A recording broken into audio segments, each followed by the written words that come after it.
पुराने नोट्स दिए थे क्या? अरे एक बात बंद करो, किसको नोट्स नहीं मिले अभी तक? हाँ तो अब आपको यहाँ थोड़ी देना आएंगे, पीछे वो दे रहे हैं भैया, वहां से जाके ले लो। ले लो ले लो, नहीं सर आते, मैं जो नहीं ले रहे ना उनको सीधा बोर्ड पे ही लाऊंगा आज। मैं तो कल आया था, आज आपकी बारी। अब पढ़ो, रिवीजन करो। अब नहीं दिख रहा है मेरे को पढ़ते हुए रिवीजन। अरे पीछे कौन है स्टाफ में? जो पढ़े नहीं उसको सीधा माइक दे दो। धीरे सर को आज मैं कहता हूँ।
हाँ जी, गुड आफ्टरनून।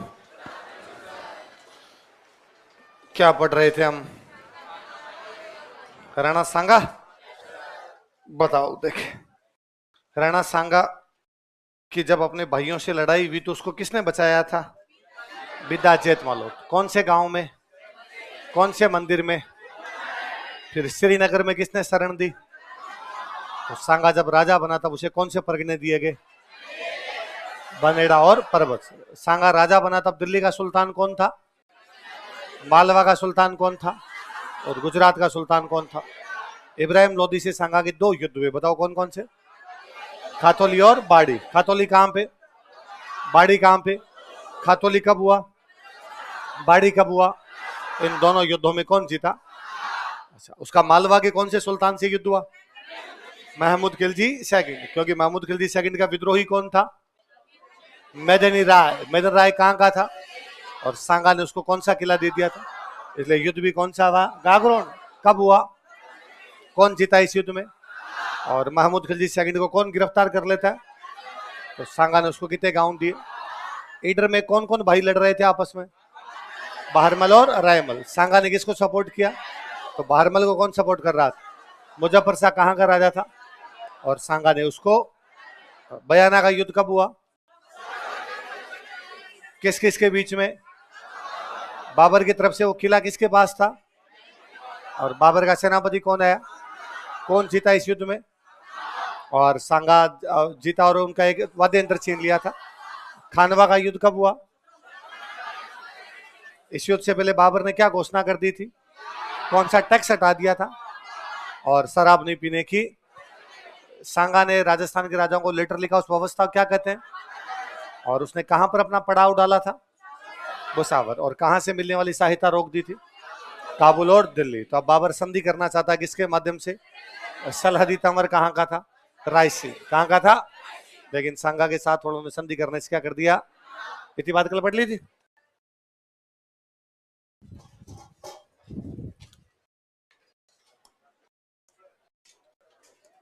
हाँ, 1437 से 1468।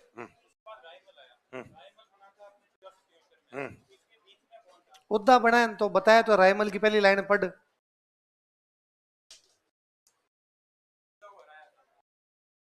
क्या बताया? कुंभा को किसने मार दिया था? तो राजा बनने के लिए मारा होगा।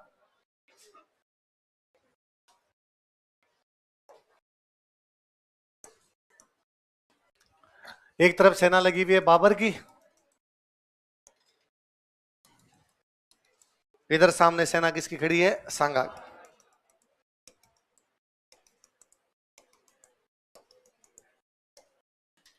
बाबर के पास में थी तोपें। क्या थी? शुरुआत में जब हमला हुआ तो बाबर ने तोपों से हमला किया। किससे किया?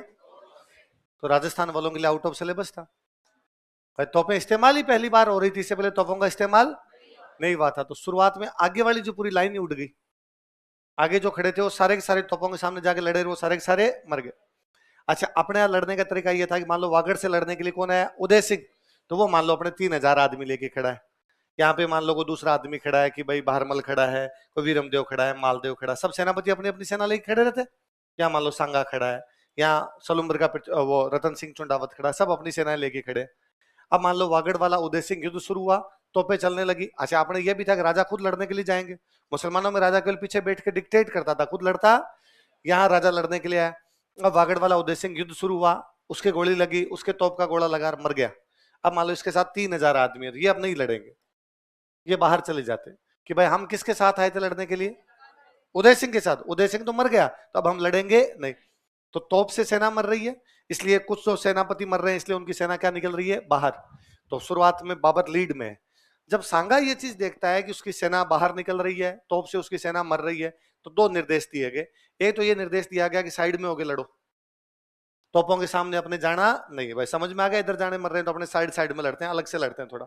फिर सांगा ने ये कहा कि मुझे सबसे आगे लेके जाओ, क्योंकि मैं जब आगे खड़ा रहूंगा तो सेना में कॉन्फिडेंस रहेगा और सेना को लगेगा कि नहीं यार, राजा जब लड़ रहा है तो अपने को भी निकलना नहीं।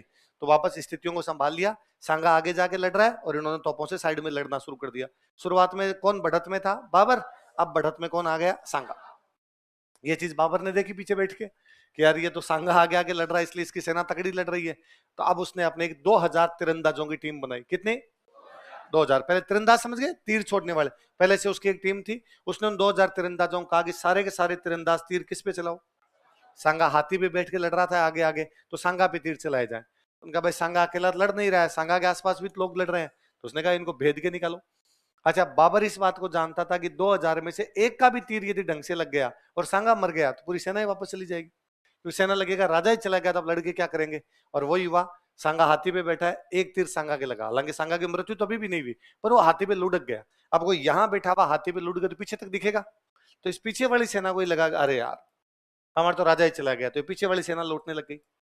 इनको लगा कि अरे यार मरवा दिया, तो इन्होंने हाथों हाथ एक सादड़ी का झाला अज्जा लिखा हमने, झाला अज्जा को सांगा का मुकुट पहनाया और झाला अज्जा का तू हाथी पे बैठ जा, ताकि दूर से जो लोग देखेंगे उनको ये नहीं दिखेगा कौन लड़ रहा है, उनको मुकुट दिखता है कि राजा लड़ रहा है कि नहीं लड़ रहा है। तो सादड़ी वाले झाला अज्जा को फटाफट सांगा वाला मुकुट दे किस पे बिठा दिया? हाथी पे। वापस बराबर लाए। पहले बाबर आ गया, सांगा आ गया, फिर बाबर आ गया, वापस सांगा आ गया, और सांगा को बाहर लेके आए, युद्ध भूमि से बाहर ले गए सांगा को। सांगा युद्ध भूमि से बाहर गया, युद्ध को लीड किसने किया? झाला। बाबर को लगा मरा दिया यार, ये तो वापस लड़ने लग गए। इस बार बाबर ने अपना अंतिम तरीका चला, जो वो उज्बेकिस्तान का था। बाबर कहां का था? वहां से उसने एक तरीका सीखा था, तुलगुमा। युद्ध करने का कौन सा तरीका? तुलगुमा युद्ध प्रणाली, तुलगुमा टेक्टिक ऑफ वॉरफेयर। तो तुलगुमा ये कहती है कि आमने सामने की लड़ाई तो हो रही है, एक टुकड़ी इधर से उतारी, एक टुकड़ी इधर से उतारी, मतलब इस सेना को तीन तरफ से घेर लिया जाए, सामने की तरफ से लड़ाई हो रही है, एक इधर से और एक ये लड़ाई तो अपने वालों को पता ही नहीं थी। अपने वालों को ये था भाई लड़ाई आमने सामने की होती है, तलवार से तलवार लड़े, भाले से भाला लड़े, तीर वाले से तीर वाला। अब एक बंदा तलवार से यहां लड़ रहा है, इतने में एक इधर से आ गया, एक इधर से आ गया, तो उसने शुरुआत में तो कहा चीटिंग है, इधर से आओ, इधर से क्यों आ रहे हो। पर जब तक इनके बात समझ में आती तब तक बाबर युद्ध जीत गया था। तो इस युद्ध में किसकी जीत हुई, लिखो। घायल होने के कारण, ड्यू टू इंजरी, घायल होने के कारण, ड्यू टू इंजरी, घायल होने के कारण, ड्यू टू इंजरी, सांगा को युद्ध भूमि से बाहर जाना पड़ा था। Sanga had to move out from battlefield. Sanga को युद्ध भूमि से बाहर जाना पड़ा था। Sanga had to move out from battlefield. Sanga को युद्ध भूमि से बाहर जाना पड़ा था। Sanga had to move out from battlefield. अतः झाला अज्जा ने युद्ध का नेतृत्व किया। सो झाला अज्जा lead battle.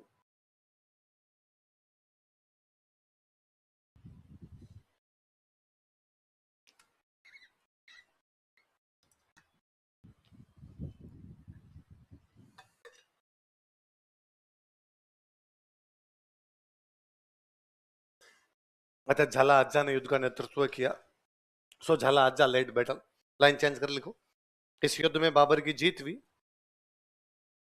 Babar won this battle. इस युद्ध में बाबर की जीत हुई। Babur won this battle. तथा उसने गाजी की उपाधि धारण की। And he adopted title of Ghazi. गाजी बताया था मैंने। तथा उसने गाजी की उपाधि धारण की। And he adopted title of Ghazi. तथा उसने गाजी की उपाधि धारण की। And he adopted title of गाजी।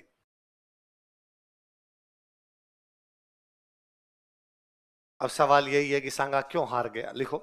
सांगा की हार के कारण, कॉजेज ऑफ डिफीट ऑफ सांगा। सांगा की हार के कारण, causes of defeat of Sanga.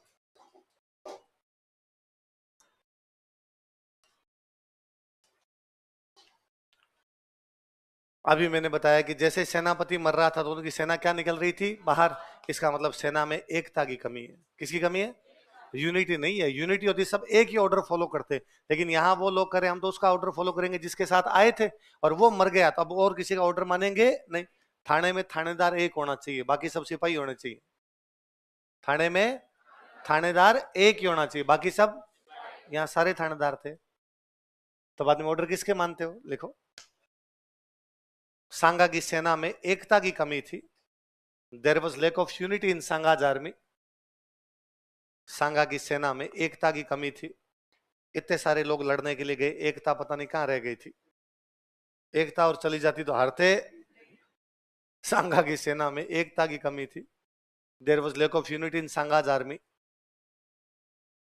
There was lack of unity in Sanga's army. Sanga की सेना में एकता कमी थी। इसी में कंटिन्यू करना। तथा उसकी सेना एंड हिज आर्मी, तथा उसकी सेना एंड हिज आर्मी अलग अलग सेनापतियों के नेतृत्व में लड़ रही थी। was fighting under leadership of different commanders. And his army was fighting under leadership of different commanders.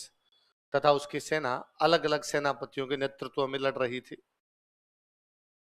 And his army was defeating, his army was fighting under leadership of different commanders.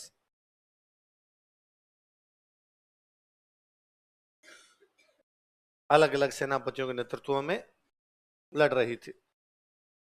बयाना का युद्ध कब हो गया था, 16 फरवरी। खानवा कब हुआ है, 17 मार्च।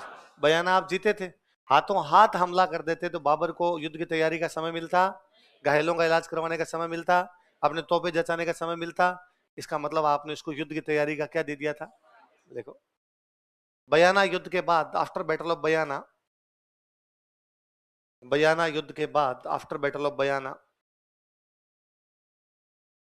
सांगा ने बाबर को युद्ध की तैयारी का समय दे दिया था।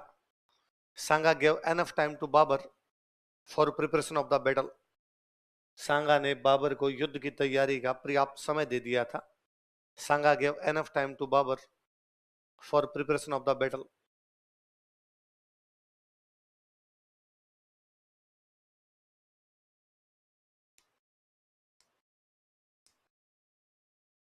सांगा ने बाबर को युद्ध की तैयारी का पर्याप्त समय दे दिया था। Sanga gave enough time to Babur for preparation of the battle. तीसरी बात, आप जब इतने घायल थे कि आपके हाथ नहीं, पैर नहीं, आंख नहीं, कान नहीं, तो आपको आगे जाके लड़ना, आप यदि पीछे बैठ के डिक्टेट करते अब तुम करो अब तुम करो, शायद ढंग से कंट्रोल कर पाते। आप आगे जाके लड़े, एक तीर आपके लगा, आप घायल हुए, सेना का कॉन्फिडेंस टूटा, सेना अपने आप निकल गई। आप पीछे बैठ के लड़ते, शायद सेना ढंग से लड़ लेती। देखो, घायल सांगा खुद युद्ध के मैदान में चला गया था। Injured Sanga himself appeared in the battlefield. घायल सांगा खुद युद्ध के मैदान में चला गया था। Injured Sanga himself appeared in the battlefield. घायल सांगा खुद युद्ध के मैदान में चला गया था। Injured Sanga himself appeared in the battlefield. खुद अपीयर हो गया, वो खुद चला गया, युद्ध के मैदान में चला गया था। एक ही जब बीच में युद्ध 2-4 बार ऊपर नीचे भाग, कभी वो इधर जा रहे हैं, कभी वो इधर जा रहे हैं, तो सांगा के कुछ साथ वाले सांगा का साथ छोड़ के किससे मिल गए? तो इन धोखा दिया, वो सांगा के साथ वाले किससे मिल गए? बाबर। लिखो, सांगा के कुछ साथियों ने समेली जोब सांगा, सांगा के कुछ साथियों ने समेली जोब सांगा उसे विश्वासघात किया, बीट्रेड हिम, उससे विश्वासघात किया, बीट्रेड हिम, उससे विश्वासघात किया, बीट्रेड हिम, तथा युद्ध के बीच में बाबर से मिल गए थे। And they joined hands with Babur in middle of the battle, तथा युद्ध के बीच में बाबर से मिल गए थे। And they joined hands with Babur in middle of the battle, तथा युद्ध के बीच में बाबर से मिल गए थे। And they joined hands with Babur in middle of the battle. जैसे कौन कौन थे? एक कल हमने पढ़ा था, बाबर जिसकी सहायता से बातचीत कर रहा था, सलहदी तंवर, एक तो वही मिल गया था उधर जाके, वो इस बात से नाराज था कि मेरी बात मानी नहीं। सलहदी तंवर लिख लो, जैसे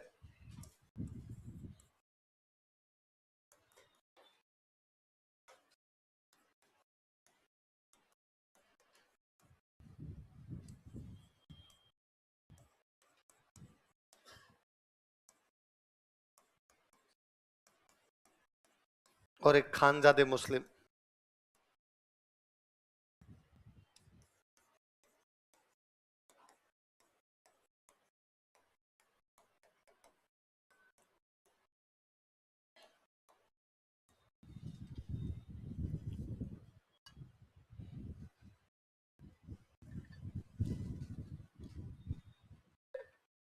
खानजादे मुस्लिम कहाँ के थे?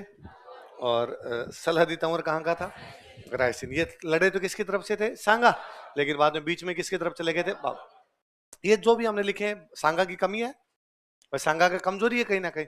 अब बाबर जीता है तो उसमें कुछ अच्छी बातें रही होगी, उसकी कुछ मजबूतियां रही होगी। अगला कारण लिखो, 5वां लिखो। 4 हो गए ना? 4 पॉइंट हुए ना?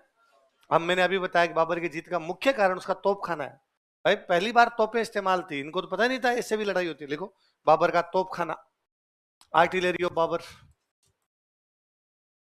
बाबर का तोप खाना, आर्टिलरी ऑफ बाबर। एक अभी मैंने बताया कि बाबर को लड़ने का तरीका ही अलग था, वो भी इनको नहीं पता था। कौन सा? तुलगुमा। लिखो, बाबर की तुलगुमा युद्ध प्रणाली, Tulughma tactic of warfare of Babar.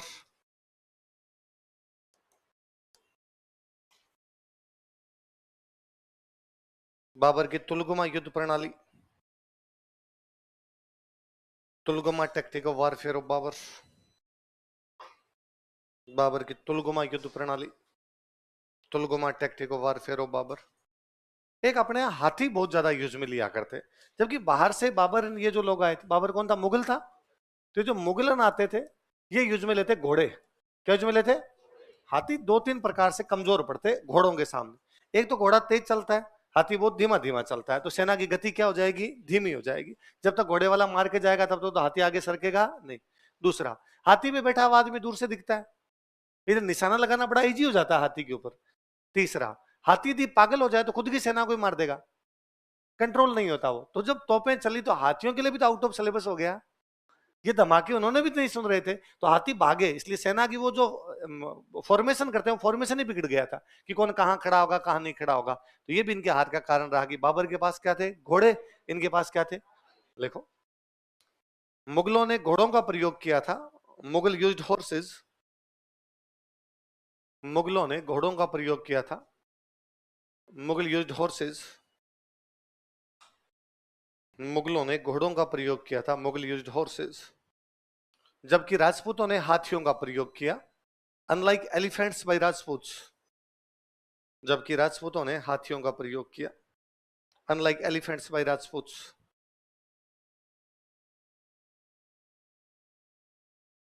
जबकि राजपूतों ने हाथियों का प्रयोग किया।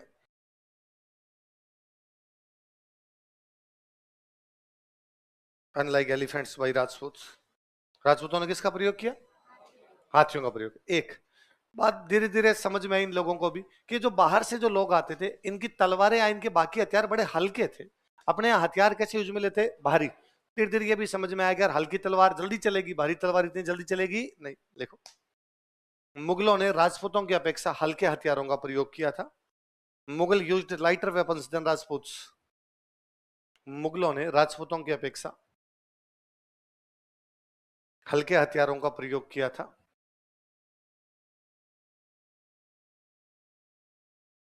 Mughal used lighter weapons than राजपूत्स।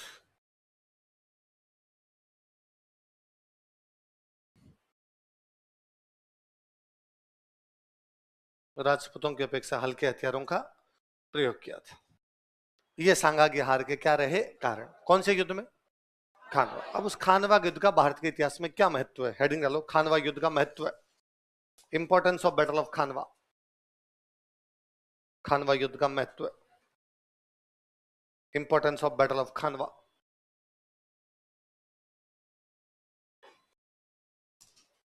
या उसका क्या प्रभाव पड़ा भारत पे, इंपैक्ट, कॉन्सिक्वेंस क्या रहे उसके। बाबर जब भारत में आया तब भारत में दो बड़ी पावर थी, एक तो थे अफगान, कौन थे, और दूसरे राजपूत।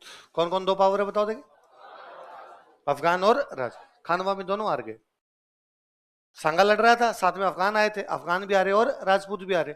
तो बाबर के लिए भारत में राज करना आसान हो गया कठिन हो गया। देखो, अफगानों तथा राजपूतों को हराने के बाद, after defeating Afghan and Rajputs, अफगानों तथा राजपूतों को हराने के बाद, after defeating Afghan and Rajputs, अफगानों तथा राजपूतों को हराने के बाद, after defeating Afghan and Rajputs, Babur के लिए भारत में राज करना आसान हो गया था। It became easier for Babur to rule over India, it became easier for Babur to rule over India, Babur के लिए भारत में राज करना आसान हो गया था। It became easier for Babur to rule over India, Babur के लिए भारत में राज करना आसान हो गया था। It became easier for Babur to rule over India, Babur के लिए तो अच्छी बात हुई। इधर वालों के लिए राजस्थान के राजा मिलजुल के लड़े अंतिम बार, इसके बाद राजस्थान के राजाओं में कभी इस प्रकार की एकता दिखाई नहीं दी। खानवा युद्ध के बाद राजस्थान के राजा इतने कभी भी एक साथ मिलके, देखो, खानवा अंतिम युद्ध था, खानवा वॉज लास्ट बैटल, खानवा अंतिम युद्ध था, खानवा वॉज लास्ट बैटल, जिसमें राजस्थान के राजपूत राजाओं में एकता दिखाई दी थी, in which unity among Rajput kings of Rajasthan was seen, जिसमें राजस्थान के राजपूत राजाओं में एकता दिखाई दी थी, in which unity among Rajput kings of Rajasthan was seen, जिसमें राजस्थान के राजपूत राजाओं में एकता दिखाई दी थी, in which unity among Rajput kings of Rajasthan was seen. मैंने कल भी बताया था, पुनः उस बात पे करते हैं। सांगा के हमने 6 युद्ध पढ़े हैं, खातोली, बाड़ी, गागरोन, ईडर, बयाना और खानवा। इनमें से एक भी मेवाड़ में नहीं है, एक भी। वो जा रहा है सामने, वो कह रहा है मैं आ रहा हूं लड़ने के लिए, तुम वहीं पे रहना। इसके बाद भी लड़ाइयां हुई है, जैसे महाराणा प्रताप लड़े अकबर से। कौन सा युद्ध है, हल्दी घाटी, राजसमंद में पड़ते हैं। मतलब अकबर मेवाड़ में आ गया तो महाराणा प्रताप उसको रोक रहे हैं, यहां सांगा रोक नहीं रहा, वो सामने जा रहा है। दो चीज है, एक तो आपके घर पे कोई कब्जा करने के लिए आया तो आप लड़ोगे उससे, भाई मैं मेरे घर पे कब्जा क्यों होने दूं। एक ये है कि आप पड़ोसियों को प्लॉट पे कब्जा कर लो। सांगा वो है जो पड़ोसियों को प्लॉट पे क्या कर रहा था। सांगा के बाद में कोई भी राजस्थान का राजा इस प्रकार से दिल्ली वालों को चैलेंज नहीं करेगा। उसके बाद अपने ये है कि दिल्ली से अटैक हुआ, हम ये करें भाई हमारे इलाके में कोई भी घुसेगा या हम करेंगे, हम उनके इलाके में जाएंगे। अच्छा मुझे बताओ, देखे आप में से कितने बच्चे धौलपुर के हैं? खूब सारे हैं ना। जो आप धौलपुर के बच्चे हो, आप में से किस किस ने चित्तौड़ देखा है? अच्छा बताओ, चित्तौड़ उदयपुर के कितने बच्चे हैं? मेवाड़ के चित्तौड़ उदयपुर राजसमंद भीलवाड़ा।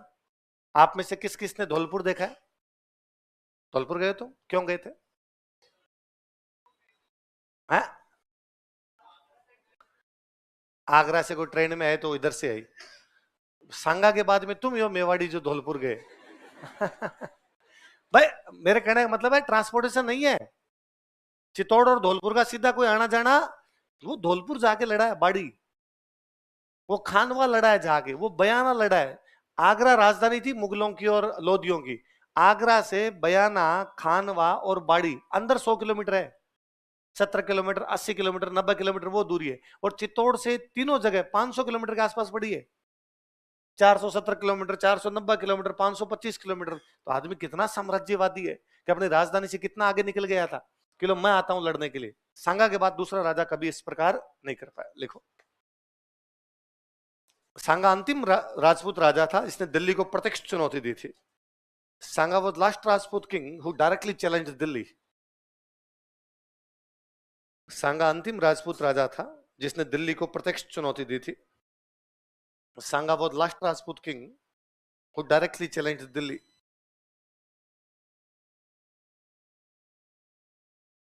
सांगा अंतिम राजपूत राजा था जिसने दिल्ली को प्रत्यक्ष चुनौती दी थी। Sanga was last Rajput king who directly challenge Delhi. अभी हमने कुछ कमियों की बात की कि हथियार हल्के थे इनके मुगलों के, जबकि इनके हथियार क्या थे? भारी। इनके पास में घोड़े कम थे, हाथी ज्यादा थे। इनके पास में तोपें नहीं थी, इनको तुलगोमा का पता। इसका मतलब इनकी कमियां सामने आई ना, कि युद्ध लड़ने के इनके तरीके जो अब चलेंगे नहीं। देखो, राजपूतों की सामरिक कमजोरियां उजागर हो गई थी। सामरिक समझते हो ना, युद्ध वाली। राजपूतों की सामरिक कमजोरियां उजागर हो गई थी। Strategic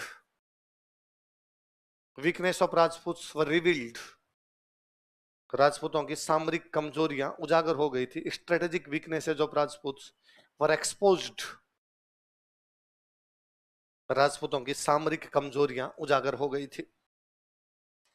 strategic weaknesses of Rajput were revealed या वर एक्सपोज्ड। क्या एक्सपोज हो गए, कमियों का पता चला। सांगा बहुत बड़ा राजा था। जब राजा बड़ा होता है तो उसकी इनकम कम होती है, ज्यादा इनकम ज्यादा होती है, तो फिर वो कल्चरल एक्टिविटी की तरफ भी ध्यान देता है। सांगा के बाद में मेवाड़ उतना बड़ा नहीं रहा, बाकी राजा भी इतने बड़े नहीं रहे, इसलिए कला संस्कृति को प्रमोशन ज्यादा मिलेगा कम मिलेगा? देखो, तो भाई राजा कम तो उसकी इनकम कम, इनकम कम तो जीती इनकम होगी, वो सोचेगा सेना बना लू, मंदिर नहीं बनाना, कि वो सेना नहीं होगी तो कोई राज्य खा जाएगा ना। अगला लिखो, सांगा के बाद बड़े हिंदू राजा नहीं बचे। There were no great Hindu kings after Sanga. Sanga के बाद बड़े हिंदू राजा नहीं बचे। There were no great Hindu kings after Sanga. Sanga के बाद बड़े हिंदू राजा नहीं बचे। There were no great Hindu kings after Sanga. जिससे कला व संस्कृति को नुकसान पहुंचा, which damaged art and culture. जिससे कला व संस्कृति को नुकसान पहुंचा, which damaged art and culture. जिससे कला व संस्कृति को नुकसान पहुंचा, which damaged art and culture. खानवा में कौन जीता? बाबर। खानवा जीत के चुपचाप आगरा चला गया। होना तो ये चाहिए कि वो चित्तौड़ पे आके कब्जा कर लेता। चित्तौड़ छोड़ो, राजस्थान के किसी भी पार्ट पे, उधर वाले पार्ट पे भी उसका जल्दी से कब्जा नहीं हुआ। बाबर चुपचाप, बाबर इस बात में राजी था कि उसने सांगा को रोक दिया, कि वरना वो आगे आगे आगरा पे कब्जा करता। इसका मतलब बाबर को भी इधर आगे बढ़ने का मौका नहीं मिला। अच्छा, बाबर उसके बाद 4 साल और जिंदा रहा है। 27 में लड़ाई है, 28, 29, 30, 3 साल और 30 में जाके मरता है। लेकिन उसने इधर वापस चित्तौड़ पर कोई अटैक ही नहीं किया। बाबर के बाद बाबर का बेटा राजा बनता है हुमायूं। कौन बनता है? उसको तो हालांकि टाइम भी नहीं मिला, शेरशाह सूरी ने उसको कूट पीट के यहां से निकाल दिया था। हुमायूं के बाद उसका बेटा बनता है अकबर। कौन बनता है? मुगलों को एक चीज समझ में आ गई थी, राजस्थान वालों से लड़ने में कोई मतलब है, ये तैयार बैठे हैं, ये वापस लड़ लेंगे। इसलिए उन्होंने अकबर के टाइम में नीति चेंज की कि संघर्ष की नीति नहीं, सहयोग की नीति। कैसी? तो फिर अकबर ने राजस्थान के राजाओं से अधिकतम संधियां की कि आ जाओ, अपने संधियां कर लेते हैं, आपको जरूरत पड़े तो मैं आपके काम आ जाऊंगा, और मेरे जरूरत पड़े तब तुम मेरे काम आए। तो इस युद्ध ने मुगलों की राजस्थान वालों के प्रति क्या पॉलिसी होगी वो तय कर दी थी कि राजस्थान वालों के साथ में अब संघर्ष की पॉलिसी नहीं होगी, तो कैसी होगी? सहयोग की होगी। क्योंकि उनको समझ में आ गया था कि यार एक ये लड़ाई मुश्किल से जीते हैं, वापस भी जाएंगे तो पार पड़ेगी नहीं। लिखो, इस युद्ध ने दिस बैटल मुगलों की राजपूतों के प्रति भविष्य की नीति का निर्धारण किया था। Decided Mughal future policy towards Rajput. मुगलों की राजपूतों के प्रति भविष्य की नीति का निर्धारण किया था। Decided Mughal future policy towards Rajput. Decided Mughal future policy towards Rajput. मुगलों की राजपूतों के प्रति भविष्य की नीति का निर्धारण किया था। Decided Mughal future policy towards Rajput. अतः कालांतर में सो लेटर ऑन अकबर ने संघर्ष के स्थान पर सहयोग की नीति अपनाई। अकबर ने संघर्ष के स्थान पर सहयोग की नीति अपनाई। Akbar adopted coordination policy in place of struggle. Akbar ने संघर्ष के स्थान पर सहयोग की नीति अपनाई। अकबर एडोप्टेड कोऑर्डिनेशन पॉलिसी या कोऑपरेशन पॉलिसी, कोऑपरेट करेंगे एक दूसरे को। Akbar adopted cooperation policy in place of struggle. Akbar ने संघर्ष के स्थान पर सहयोग की नीति अपनाई। Akbar adopted cooperation policy in place of struggle. ये हो गया भाई उसके प्रभाव का दो या महत्व का दो। सांगा युद्ध में क्या हो गया था? घायल। अब घायल हो गया, सांगा का इलाज करवाना है, तो इलाज करवाने के लिए सांगा को लेके आए थे बसवा। कहां लेके आए थे? बसवा पड़ता अपने दौसा में। बसवा कहां है? यहां लाने की सलाह दी थी पृथ्वीराज ने। किसने? आमेर वाला पृथ्वीराज है, उसने कहा था बसवा लेके चलो, वहां डॉक्टर साहब बच्चे वहां इलाज करवाते हैं। तो किसके कहने पर बसवा लेके आए? क्या करवाने के लिए? लिखो, हेडिंग डालो एक, बसवा। हो गए, प्रभाव हो गए। नीचे हेडिंग डालो बसवा। बसवा कहां पर है? दौसा।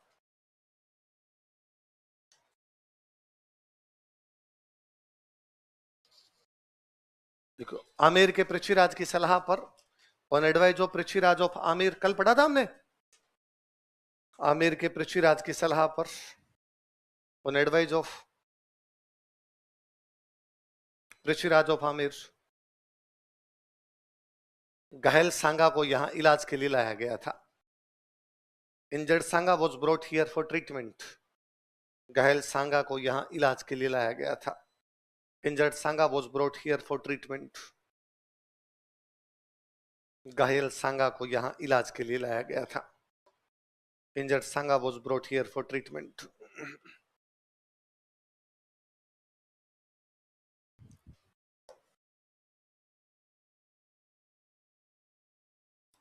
घायल सांगा को यहां इलाज के लिए लाया गया। अब यहाँ सांगा को होश आया। सांगा ने पूछा अपने कहाँ है? भाई बसवा है। क्या हुआ? खानवा में हार गए अपने बाबर के। बाबर तो वापस आगरा चला गया। तो सांगा ने कहा सेना वापस तैयार करो, आगरा चलेंगे। तो साथ वालों का साथ, अभी अभी आप ठीक भी हो, आपकी हालत बड़ी खराब है, एक बार नहीं चलेंगे, थोड़े दिन बाद चल लेंगे, एक बार रुको। तो सांगा ने कहा जब तक मैं बाबर को हराऊंगा नहीं, मैं चित्तौड़ नहीं जाऊंगा। जब तक बाबर को नहीं हराऊंगा मैं। तो सांगा यहां से चला जाता रणथंभौर। कहां चला गया? रणथंभौर का किला तब मेवाड़ वालों के पास था, वो रणथंभौर जाके बैठ गया वहां पे। इतने में जब वो रणथंभौर बैठा तब उसको समाचार मिला कि बाबर चंदेरी जा रहा है। बाबर कहां जा रहा है? चंदेरी का राजा। तो अब बाबर ने कहा मेदिन राय पर हमला किया जाए, क्योंकि मेदिन राय ने किसका साथ दिया था? सांगा। तो एक तो वो दुश्मन है उसी हिसाब से, दूसरा चंदेरी कहां पड़ता है? मालवा। मालवा बहुत फसल वाली जगह थी, अच्छी फसलें कहां पर होती? मालवा। यदि बाबर मालवा पे कब्जा कर लेता है, इसका मतलब उसकी इनकम बढ़ जाएगी, तो ये चाहता है। तो बाबर ने किस पर, खानवा के बाद कहां हमला किया था? चंदेरी। चंदेरी का राजा कौन? पता चला सांगा को। तो उसने कहा चलो भाई सेना तैयार करो, हम चंदेरी चलेंगे। क्योंकि चंदेरी की मेदिन राय ने अपनी सहायता की थी, तो अपने किसकी सहायता करेंगे? मेदिन राय। सातवाड़न वापस कहा कि सर अभी समय सही नहीं है, आपकी हालत सही नहीं है, आपने एक बड़ा युद्ध हारे हैं, आपने बहुत सारे सेनापति मारे गए, बहुत सारी सेना मारी गई, थोड़े दिन रुकते हैं, थोड़ी शक्ति और बटोरते हैं, फिर लड़ लेंगे। बाबर कहा यही बेटा लड़ लेंगे। सांगा ने कहा नहीं, तोड़ेंगे नहीं तब तक। अब क्या, अब चलो मेरे साथ में। रवाना हुई भाई सेना। बीच में सेना एक जगह रुकती है, यूपी में एक जगह पड़ती है इरीच। कौन सी जगह है, कहां पे? वहां खाना वाना खाने के लिए बैठे, साथ वालों ने फिर कहा कि सर सोच लो थोड़ा, नहीं जाना, रुक जाते हैं एक बार। सांगा ने कहा नहीं चलना है तो साथ वालों ने खाने में जहर मिला दिया। तो सांगा को कहां पर जहर दिया गया था? तब सांगा कहां जा रहा था? देखो इरीच, हेडिंग डालो, इरीच।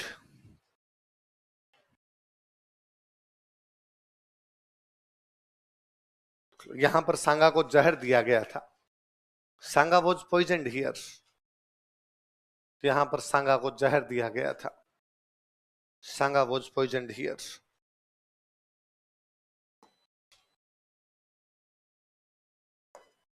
पर भाई साहब हाथों हाथों डाकिया आदमी के जहर का असर ही नहीं हुआ कोई। यहां से फिर निकल लिए, हो गया आगे चलो। साथ वालों लगा यार जहर दे दिया तो ही नहीं मर रहा है ये तो। फिर आगे जाके गांव में डेथ होती है सांगा की, कालपी। लिखो कालपी।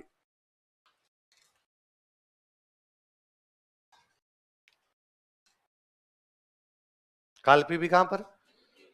यहां पर सांगा की मृत्यु हो गई थी। सांगा डाइड हियर।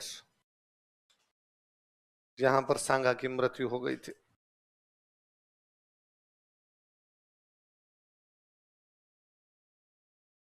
फिर अपने भीलवाड़ा में एक जगह पड़ती है मांडलगढ़। कौन सी जगह, कहां पे? लिखो मांडलगढ़। यहां पे सांगा का अंतिम संस्कार किया। तो सांगा की छतरी कहां पर बनी हुई है? लिख लो सांगा की छतरी, सेनेटअप ऑफ सांगा।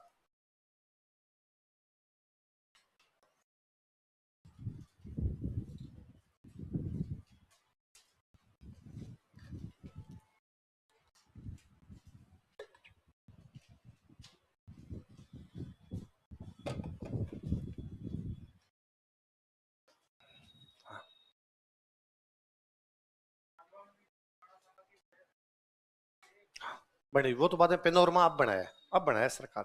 छतरी कहां पर बनी है सांगा की? मांडलगढ़। तो अब बताओ सांगा का इलाज कहां पर हुआ था? बस हुआ। सांगा को जहर कहां दिया गया? सांगा की मृत्यु कहां हुई? और सांगा की छतरी कहां पर है? सांगा को जहर दिया था वो किसकी सहायता के लिए जा रहा था? मेदन राय कहां का राजा? लिखो सांगा की उपाधियां, टाइटल्स ऑफ सांगा।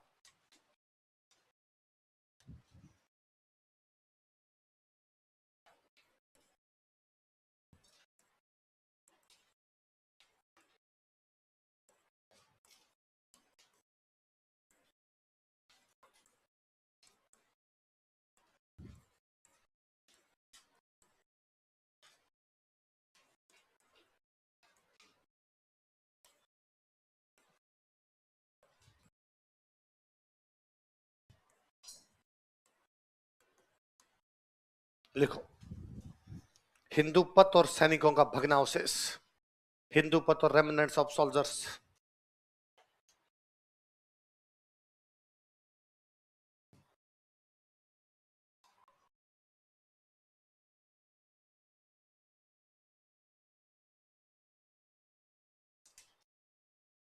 क्या है बताओ देखिए? हिंदू पथ और सैनिकों का भग्नावशेष। पथ का मतलब होता है पति, पति का मतलब स्वामी, मतलब हिंदुओं का स्वामी। मुसलमान राजाओं के खिलाफ लड़ा, इसलिए उपाधि क्या हो गई उसकी? हिंदू पथ। क्या हो गई? भाई सारे देख लो, इब्राहिम लोदी, महमूद खिलजी सेकंड, मुजफ्फर शाह, बाबर मुस्लिम राजा थे, उनके खिलाफ लड़ रहा है, हिंदुओं की रक्षा कर रहा है, हिंदुओं का स्वामी है, इसलिए उपाधि क्या हो गई?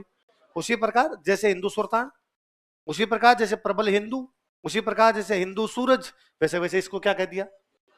अब जिस आदमी के हाथ नहीं, पैर नहीं, आंख नहीं, कान नहीं, पूरा तो ही नहीं, अवशेष है। क्या है? अवशेष का मतलब क्या होता है? बचा खुचा, बचा खुचा। ये लिखा हुआ भग्नावशेष। भग्न मतलब होता है जला हुआ। भग्न मतलब कोई चीज जल जाए फिर थोड़ी बहुत बच जाए। तो एक सैनिक के रूप में सांगा थोड़ा बहुत बचा हुआ था। बाकी तो सैनिक क्या होता है? हाथ पैर सही सलामत, वही तो सैनिक है। उसके बावजूद वो लड़ा, उसके हाथ पैर नहीं थे, तो जेम्स टोड कहता है कि वो क्या था सैनिकों का? सैनिक के तो रूप में टूटा फूटा सैनिक था, जर्जर सैनिक था। किसने कहा? कितने घाव थे उसके? पहले लिखो, ब्रैकेट में लिखो 80 घाव, 80 इंजरी, 80 घाव, और फिर आगे ब्रैकेट बंद करके आगे डैश लगा के लिखो जम्प स्टोर्ड के अनुसार, अकॉर्डिंग टू जम्प स्टोर्ड। किसने कहा था उसे सैनिकों का भग्नावशेष? जम्प स्टोर्ड के अनुसार, अकॉर्डिंग टू जम्प स्टोर्ड। मैंने कल एक बाबर की बुक का जिक्र किया था, बाबरनामा। बाबर भी तारीफ करता है सांगा की, और बाबर कहता है कि बस सांगा बहुत बड़ा राजा था, उसके दरबार में 7 तो राजा रहते हैं। 7 तो कौन रहते हैं? 9 राव रहते हैं। जैसे टाइटल था राजा, वैसे टाइटल क्या होता था? राव। रावल, राणा, ये भी जो टाइटल, ये वैसे टाइटल राजा भी होता था, क्या होता था? राव। और 104 छोटे मोटे कमांडर है, सरदार। तो कितने राजा उसके दरबार में? कितने राव है? कितने सरदार है? सरदार मतलब सेनापति, राव और राजा टाइटल हुआ करते। तो 7 राजा और 9 राव और 104 सेनापति किसके दरबार में? ऐसा कौन कहता है? बाबरनामा में। बाबरनामा में बाबर कहता है। लिख लो, तीसरा लिखो। बाबरनामा के अनुसार, अकॉर्डिंग टू बाबरनामा, बाबरनामा के अनुसार, अकॉर्डिंग टू बाबरनामा, सांगा के दरबार में 7 राजा, 9 राव तथा 104 सरदार थे। There were 7 kings, 9 Rao and 104 commanders in सांगा's court. सांगा के दरबार में 7 राजा, 9 राव तथा 104 सरदार थे। There were 7 kings, 9 राव्स and 104 commanders in सांगा's court.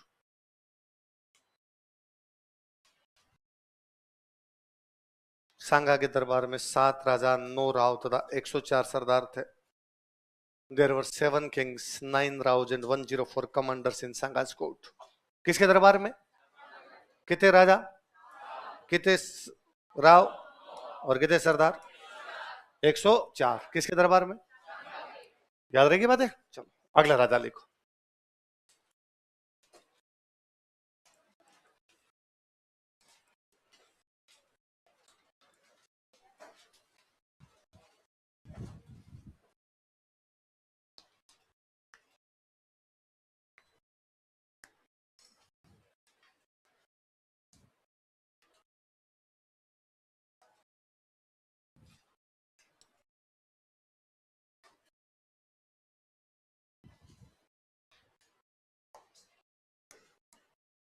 अगला राजा कौन है? लिखो। यह सांगा का पुत्र था, कि वो सन ऑफ सांगा। यह सांगा का पुत्र था, ही वो सन ऑफ सांगा। इसकी बूंदी के राजा से नहीं बनती थी।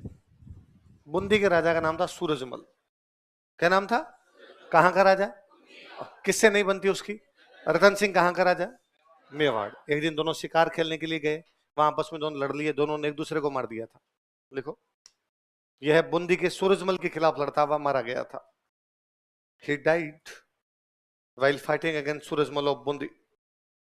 यह बूंदी के सूरजमल के खिलाफ लड़ता हुआ मारा गया था। He died while fighting against Surajmal of Bundi. यह बूंदी के सूरजमल के खिलाफ लड़ता हुआ मारा गया था।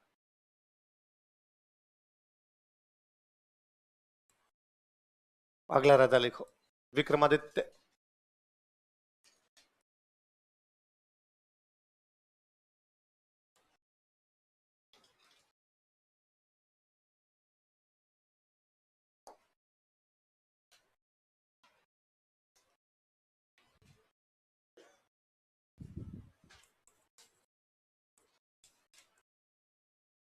लिखो। पिता सांगा, माता कर्मावती।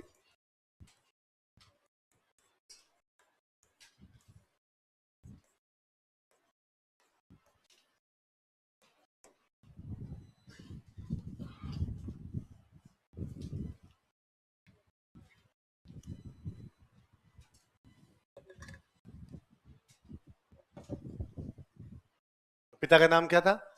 माता का नाम क्या था? पर विक्रमादित्य में ज्यादा लक्षण थे नहीं, तो कर्मावती को लगा भाई विक्रमादित्य संभाले नहीं पाएगा, तो कर्मावती ने कहा मैं संभाल लूंगी। तो इसके संरक्षिका कौन बनती है? सनक का समझ गए ना? लिखो।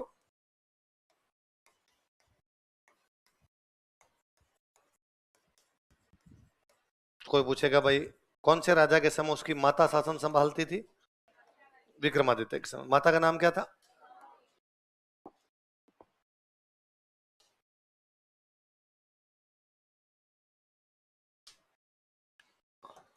गुजरात का राजा है, उसका नाम है बहादुर शाह।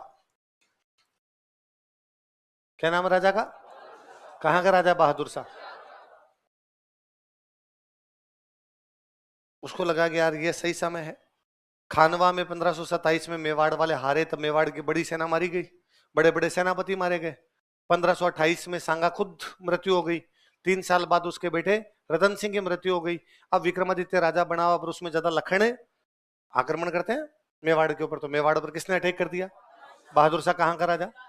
1533 में। कब करता है? लिखो 1533 ईस्वी में, इन 1533 एडी। 1533 ईस्वी में, इन 1533 एडी, गुजरात के बहादुर शाह ने, बहादुर साहब गुजरात, गुजरात के बहादुर शाह ने, बहादुर साहब गुजरात, गुजरात के बहादुर शाह ने मेवाड़ पर आक्रमण किया, अटैक ऑन मेवाड़। मेवाड़ पर आक्रमण किया, अटैक ऑन मेवाड़। मेवाड़ पर आक्रमण किया, अटैक ऑन मेवाड़। कर्मावती को भी लगा कि अभी लड़ाई करने में कोई मतलब है नहीं है, अभी अपने कमजोर हैं, अभी इतनी शक्ति नहीं है। तो कर्मावती ने बहादुर शाह से संधि की, एक किला देके, रणथंभोर। कौन सा? कि हम तेरे को रणथंभोर का किला दे देंगे, तुम लड़ मत हमसे। बहादुर शाह को लगा ठीक है, फ्री फोकट में बिना लड़ाई के क्या मिल रहा है अपने को? लिखो। कर्मावती ने रणथंभोर किला देकर संधि कर ली।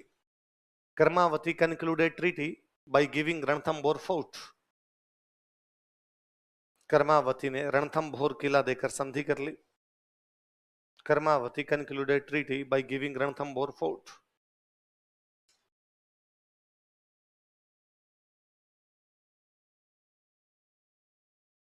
रणथंभोर किला देकर संधि कर ली। कौन सा किला देके? कब? 1533 के अंदर। बहादुर शाह वापस चला गया एक बार तो, और उसको थोड़े दिन बाद लगा गया ये तो ठीक है ना, बिना लड़ाई के क्या मिल गया? One more try. और मेवाड़ वालों के पास किलों की कमी तो है नहीं, कुंभा अकेला ही कितना बनवा गया। और नहीं तो मचान बोमट छोटा मोटा तो लेके आएंगे, अगले साल वापस आ गया भाई। तो लिखो 1534-35 ईस्वी में, इन 1534-35 एडी, 1534-35 ईस्वी में, इन 1534-35 एडी, बहादुर शाह मेवाड़ पर पुनः आक्रमण कर देता है। Bahadur Shah attacked again on Mewar. Bahadur Shah Mewar पर पुनः आक्रमण कर देता है। Bahadur Shah attacked again on Mewar. Bahadur Shah Mewar पर पुनः आक्रमण कर देता है। Bahadur Shah attacked again on Mewar. Karmavati को लगा कि ना, इस बार किला देने का कोई मतलब है, ये तो शेर के मुंह में खून लगना है, फिर तो बार बार आएगा। कर्मावती इस बात को भी जानती है कि अकेले पार नहीं पड़ेगी, इसलिए कर्मावती एक आदमी से सहायता मांगती है, हुमायूं। किसे? मुगल बादशाह था, तो हुमायूं को राखी भेजी। छोटी क्लासों में कहानी पढ़ी होगी आपने, तो वो यही युद्ध है कि कर्मावती ने हुमायूं को राखी भेजी। कौन से युद्ध के समय? बहादुर शाह। कौन से युद्ध के समय? बहादुर शाह। बहादुर शाह कहां का है? देखो, कर्मावती ने मुगल बादशाह हुमायूं को राखी भेजी। Karmavati sent rakhi to Mughal emperor Humayun. Karmavati ने मुगल बादशाह हुमायूं को राखी भेजी। Karmavati sent rakhi to Mughal emperor Humayun. Karmavati ने मुगल बादशाह हुमायूं को राखी भेजी, sent rakhi to Mughal emperor Humayun, तथा सहायता की मांग की, एंड डिमांडेड हेल्प। तथा सहायता की मांग की, एंड डिमांडेड हेल्प।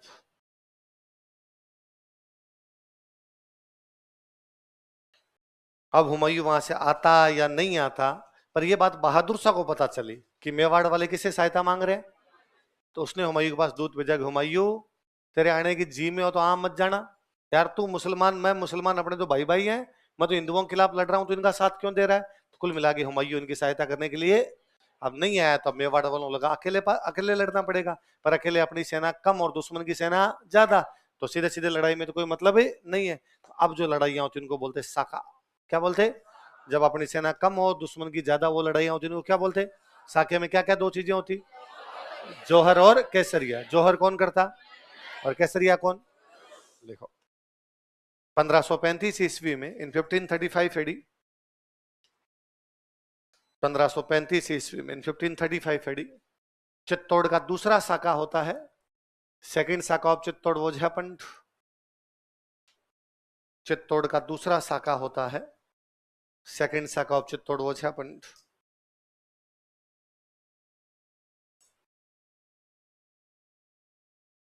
रानी कर्मावती ने जौहर किया, क्वीन कर्मावती कमिटेड जौहर।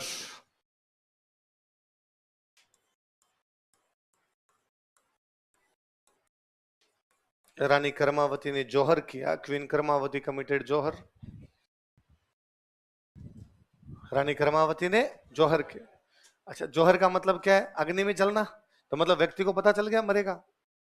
अच्छा, हिंदू धर्म यह कहता है कि व्यक्ति को अपने जीवन में दान पुण्य करना चाहिए, पर व्यक्ति सोचता आज करूंगा, कल करूंगा, परसों करूंगा, एक दिन मर जाता है और उसके जीवन में दान पुण्य होता नहीं। पर किसी को पता चल जाए कि कल मरेगा, आज तो हर आदमी करना चाहेगा। तो जब रानियां ये जौहर करती थी ना, उससे पहले दान पुण्य करके जाती, जमीन दान में देती, अपने गहने दान में देती। तो हमें एक ताम्र पत्र मिला, ताम्र पत्र समझ गए? भीलवाड़ा से एक ताम्र पत्र मिला, पुर ताम्र पत्र। कौन सा? भीलवाड़ा में एक जगह, उस जगह का नाम क्या है? पुर। क्या है? पुर। और उसमें लिखा हुआ है कि कर्मावती ने जौहर से पहले क्या दिया था? दान दिया था। क्या दिया था भाई? ताम्रपत्र कब जारी किए जाते? भूमि अनुदान। तो कर्मावती ने जौहर से पहले भूमि का अनुदान दिया, इसका मतलब कर्मावती ने क्या किया है? जौहर। ये कौन सा ताम्रपत्र बताता? पुर कहां पर है?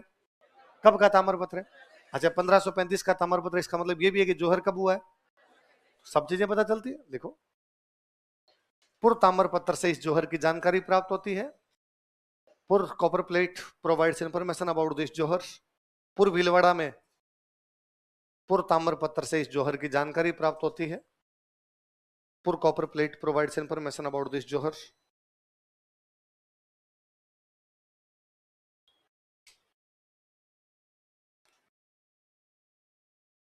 पुर ताम्रपत्र से इस जौहर की जानकारी प्राप्त होती है। Pur copper plate provides information about this जौहर।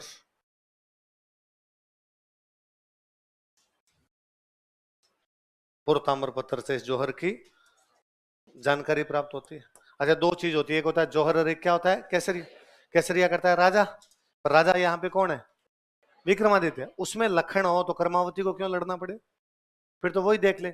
इस युद्ध से पहले कर्मावती, कर्मावती थी बूंदी की, खुद कहां की थी? बूंदी। और कर्मावती के दो बेटे थे, विक्रमादित्य और उदय सिंह। कौन कौन? तो इस लड़ाई से पहले, इस साके से पहले, कर्मावती ने अपने दोनों बेटों को पीहर भेज दिया। आपने पीहर कहां पे उसका? तो विक्रमादित्य उदय सिंह को कहां भेज दिया? तो इनका जिंदा रहना जरूरी है, जिंदा रहेंगे तो राज्य वापस प्राप्त कर लेंगे अपना। अब साहब युद्ध को लीड कौन करे?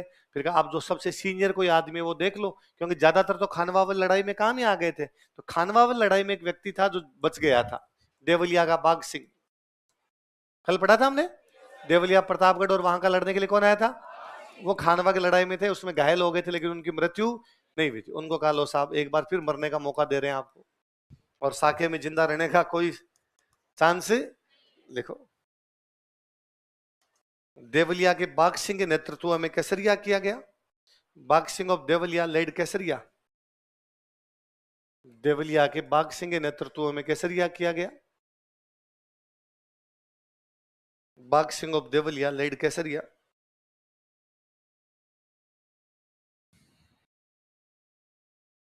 देवलिया के बाघ सिंह के नेतृत्व में केसरिया किया गया। बाघ सिंह ऑफ देवलिया लेड केसरिया। मेवाड़ के राजा क्या कहते थे? एकलिंग जी का दीवान। क्या कहते थे? और उस दिन एकलिंग जी के दीवान की जगह कौन लड़ा था? बाघ सिंह। बाघ सिंह कहां का था? देवलिया का, इसलिए बाघ सिंह का नाम पड़ा देवलिया दीवान। क्या नाम पड़ा? लिखो, इसे देवलिया दीवान भी कहा जाता है। He is called as Deolia Diwan also. इसे देवलिया दीवान भी कहा जाता है। He is called as Deolia Diwan also.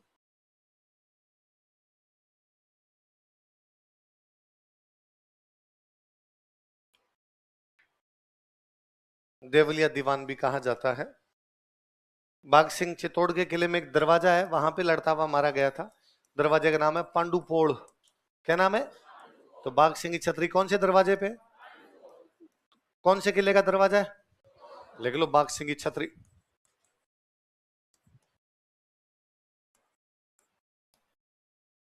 Senate of बाघ सिंह।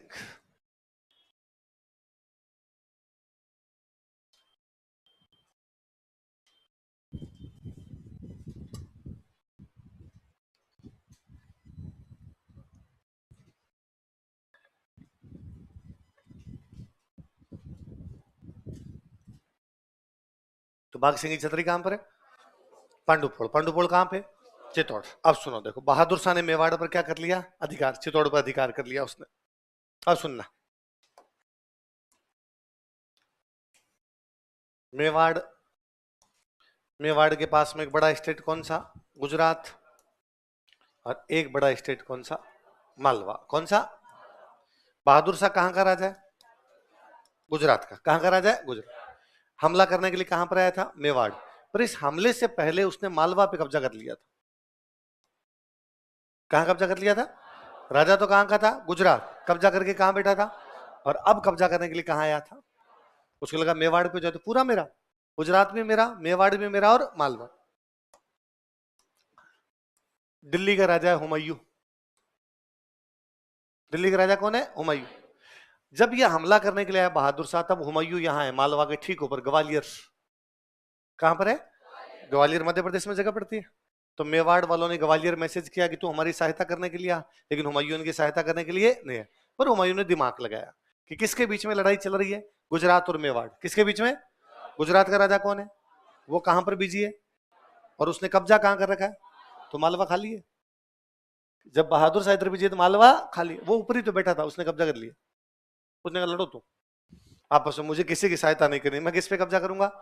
तब मालवा पे किसका कब्जा हो गया? किसका हो गया? हुमायूं। हुमायूं अब मालवा कब्जा करके बैठा है। और मेवाड़ पे किसका कब्जा हो गया?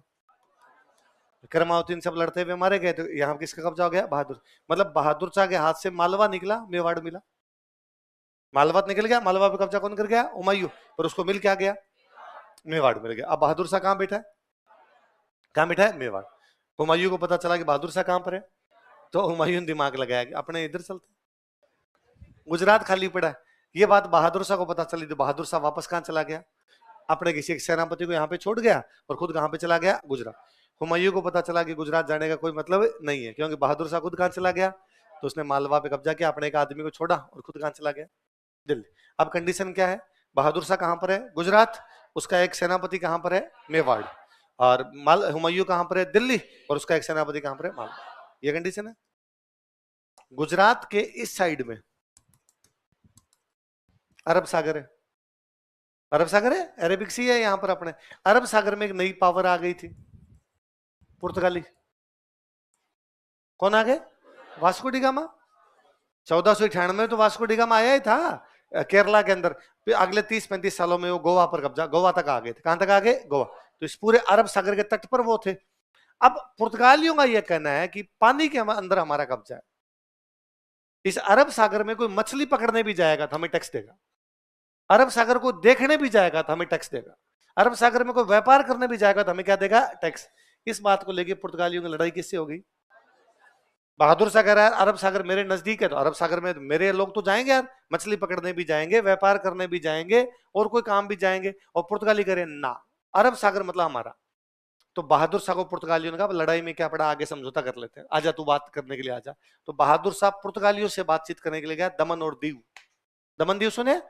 तो दमन दीव गया, वहां पे बातचीत। तो पुर्तगालियों ने कहा भाई लड़ाई किस बात को ले गए? पानी को। तो समझौता भी कहां करें? पानी। तो एक नाव में बैठ के समझौता करने के लिए गए, अरब सागर के बीचों बीच ले जाके बहादुर शाह को पकड़ के फेंक दिया। तो भारत के एक राजा को पुर्तगालियों ने पानी में डुबोकर मारा था। किसको? किसको? बहादुर शाह। कहां का राजा था? कब्जा कहां कर रखा था उसने? अब ये मेवाड़ वालों को समाचार मिला कि बहादुर शाह को मार दिया, तो मेवाड़ वालों ने बहादुर शाह के सेनापति को भगा दिया से भाग। कुल मिला के साल भर के अंदर मेवाड़ खुद ही क्या हो गया? आजाद। क्योंकि कौन मर गया? कौन मर गया? बहादुर शाह। अब दिक्कत ये थी कि मेवाड़ वापस आजाद तो हो गया, बहादुर शाह कंट्रोल तो खत्म हो गया, पर मेवाड़ को संभालेगा कौन? क्योंकि मेवाड़ को पहले कौन संभालती थी? करमावती। करमावती क्यों संभालती थी? क्योंकि विक्रमादित्य योग्य नहीं थे। विक्रमादित्य जिंदा है, विक्रमादित्य का एक छोटा भाई और जिंदा है, उदय सिंह। कौन है?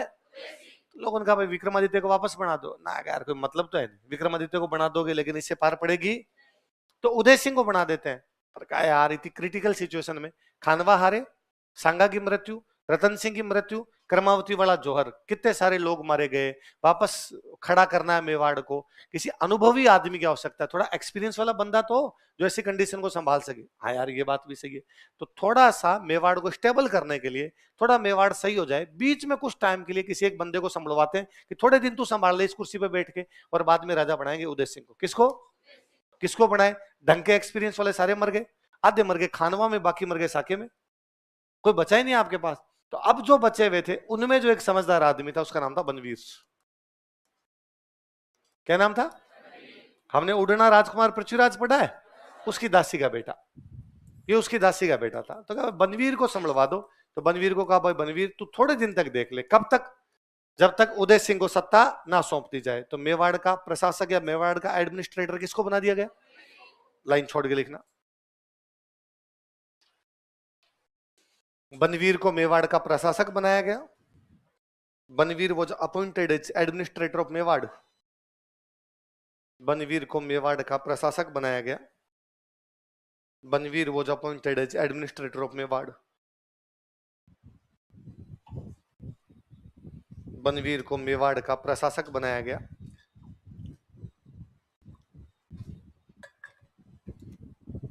Banvir was appointed as administrator of Mewar. यह उड़ना राजकुमार पृथ्वीराज की दासी का पुत्र था। He was son of concubine of flying prince Prithviraj. यह उड़ना राजकुमार पृथ्वीराज की दासी का पुत्र था। He was son of concubine of flying prince Prithviraj.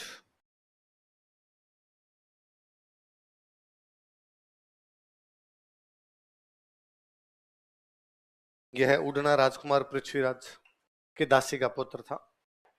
अब बनवीर मेवाड़ संभाल रहा है, तब तक संभालना उसको जब तक कि राजा किसको ना बनाया जाए? उदय।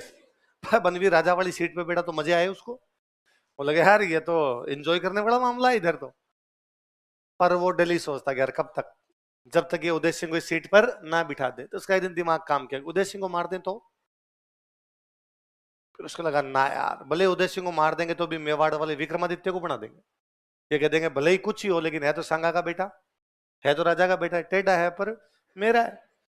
तो उसको लगा दोनों को मार दूं तो विक्रमादित्य को और उदय सिंह को, फिर इनके पास और कोई ऑप्शन, फिर तो मैं ही राजा रहूंगा। तो उसने एक दिन विक्रमादित्य को मार दिया। किसको मार दिया? बनवीर ने विक्रमादित्य की हत्या कर दी। बनवीर मर्डर विक्रमादित्य। बनवीर ने विक्रमादित्य की हत्या कर दी। बनवीर मर्डर विक्रमादित्य।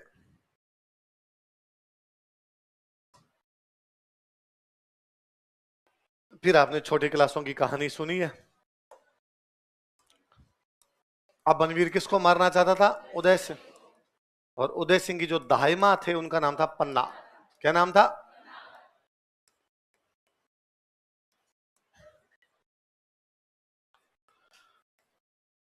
वे महिलाएं जो राजकुमारों को संभालती थी, बोलो,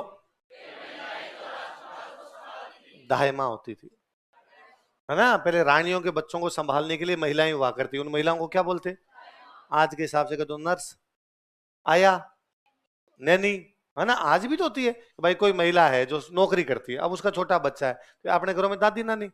आजकल शहरों में दादी नानी नहीं हो तो फिर किसी महिला को रखना पड़े जो बच्चों को संभाले, तो दाहिमा है। वो क्या है?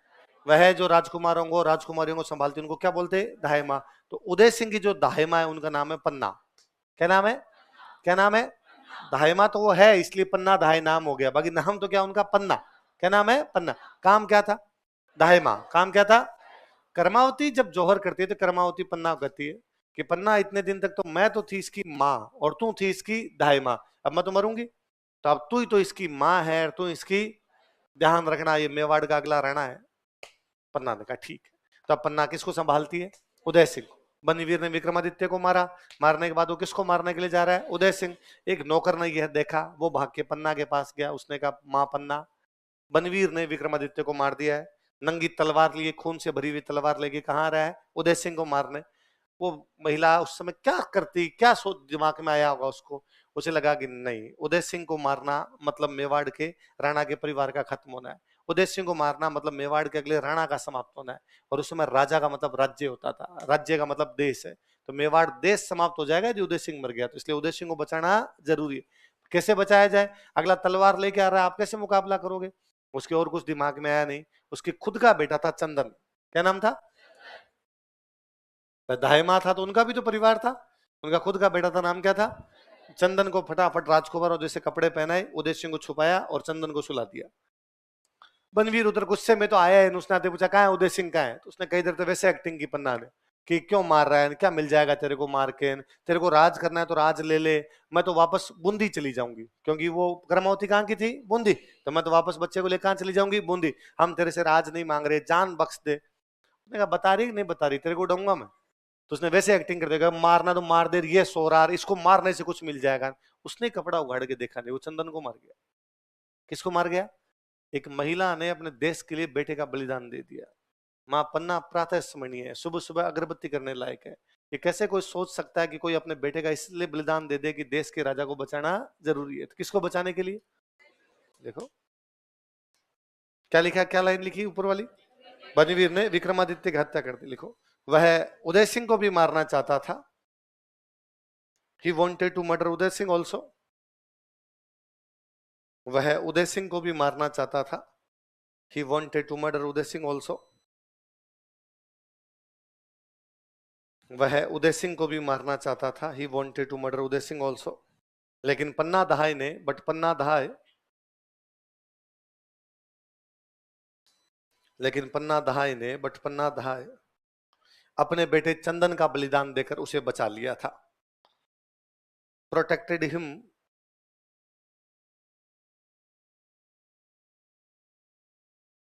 अपने बेटे चंदन का बलिदान देकर उसे बचा लिया था। Protected him by sacrificing her son Chandan, by sacrificing her son Chandan, अपने बेटे चंदन का बलिदान देकर उसे बचा लिया था।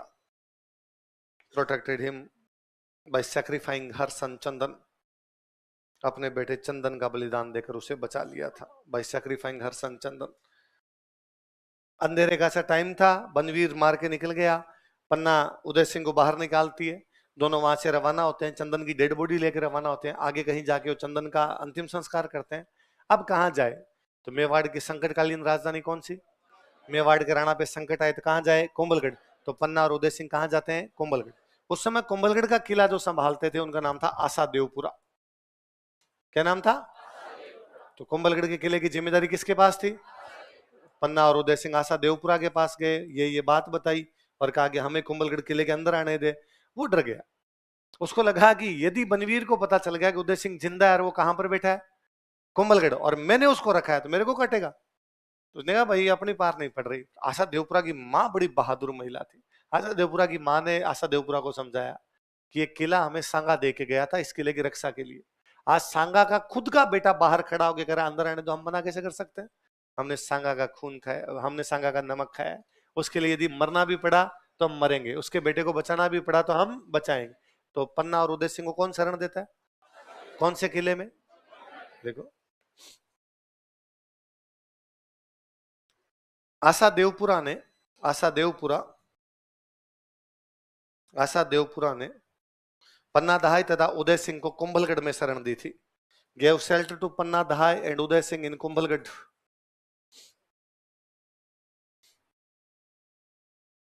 आशा देवपुरा तथा पन्ना दहाई, सॉरी, आशा देवपुरा ने पन्ना दहाई तथा उदय सिंह को कुंभलगढ़ में शरण दी थी। आशा देवपुरा गेव शेल्टर टू पन्ना दहाई एंड उदय सिंह इन कुंभलगढ़।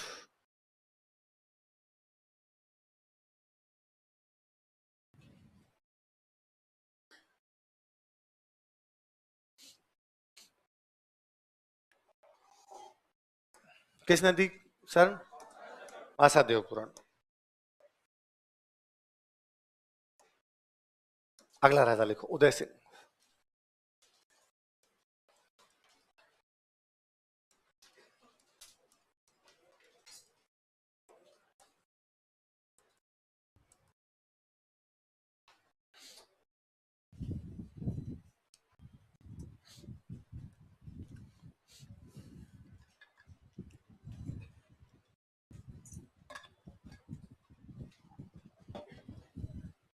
कई दिन तक तो चुपचाप बैठे रहे। थोड़े दिनों में बात थोड़ी ठंडी पड़ने लगी, तब पन्ना धाय, उदय सिंह, आशा देवपुरा, इन सब ने प्लानिंग की और मेवाड़ के जो बड़े बड़े सामंत थे उनके पास मैसेज किया। सामंत समझते हो, राज्य को जो संभालते हैं राजा के साथ मिलकर, उनको मैसेज किए कि कुंभलगढ़ आओ मिलने के लिए। कई सारे सामंत आए कुंभलगढ़ मिलने के लिए। उनको ये बात बताई गई उदय सिंह जिंदा है। क्या बात करते हो, कहाँ है? ये रहा। फिर वहां पे उस दिन कौन मरा था? चंदन। पर मेवाड़ के सामंतों को ये बात समझ में नहीं आई। दो कारण। एक तो ये थे कि उदय सिंह का बचपन बूंदी बीता था। उदय सिंह का बचपन, इसलिए मेवाड़ वाले पहचानते ही नहीं थे।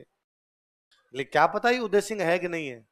दूसरा, इस कहानी पर कौन विश्वास करेगी किसी मां ने अपने बेटे को कटवा दिया अपनी आंखों के सामने। तो सामंतों ने कहा पन्ना, ये चंदन है और तू अपने बेटे चंदन को राजा बनाने के लिए अब नई कहानी बना रही है। पन्ना दाई ने कहा बात सही है तुम्हारी, तुम्हें इस बात पर कैसे विश्वास होगा कि कोई माँ अपने बेटे को कटवा दे? तुम्हें लगता होगा ये चंदन है, मैंने उदय सिंह को तो मरवा दिया और चंदन को राजा बनाने के लिए मैं सब कहानी सुना रही हूँ, और तुम इसको पहचानते भी नहीं क्योंकि इसका बचपन कहाँ बीता।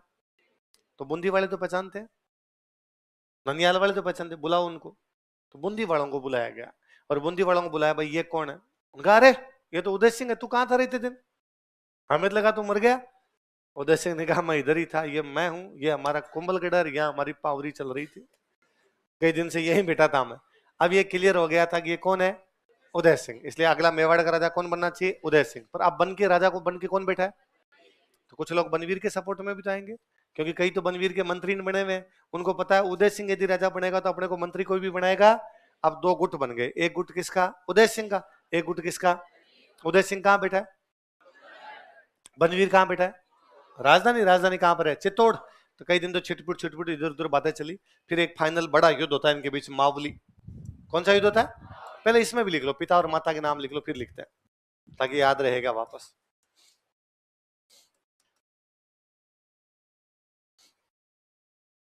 पिता सांगा और माता कर्मावती।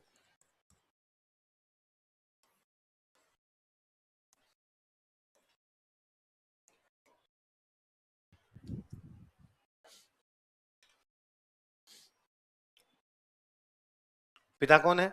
सांगा। माता कौन है? कर्मावती। अब लिखो मावली का युद्ध, बैटल ऑफ मावली। उदयपुर में एक जगह पड़ती है।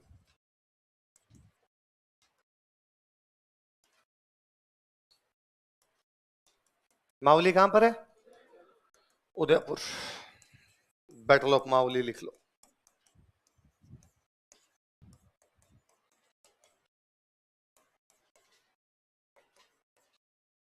किस किस के बीच में? उदय सिंह और बनवीर।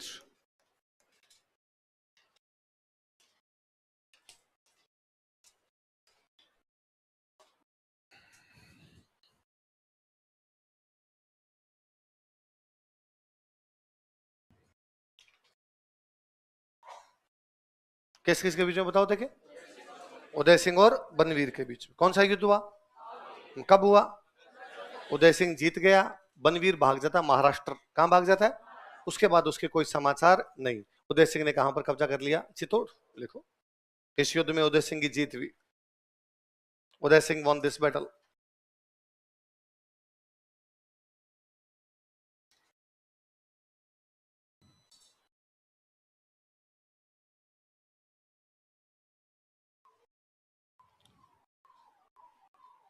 इस युद्ध में उदय सिंह की जीत हुई।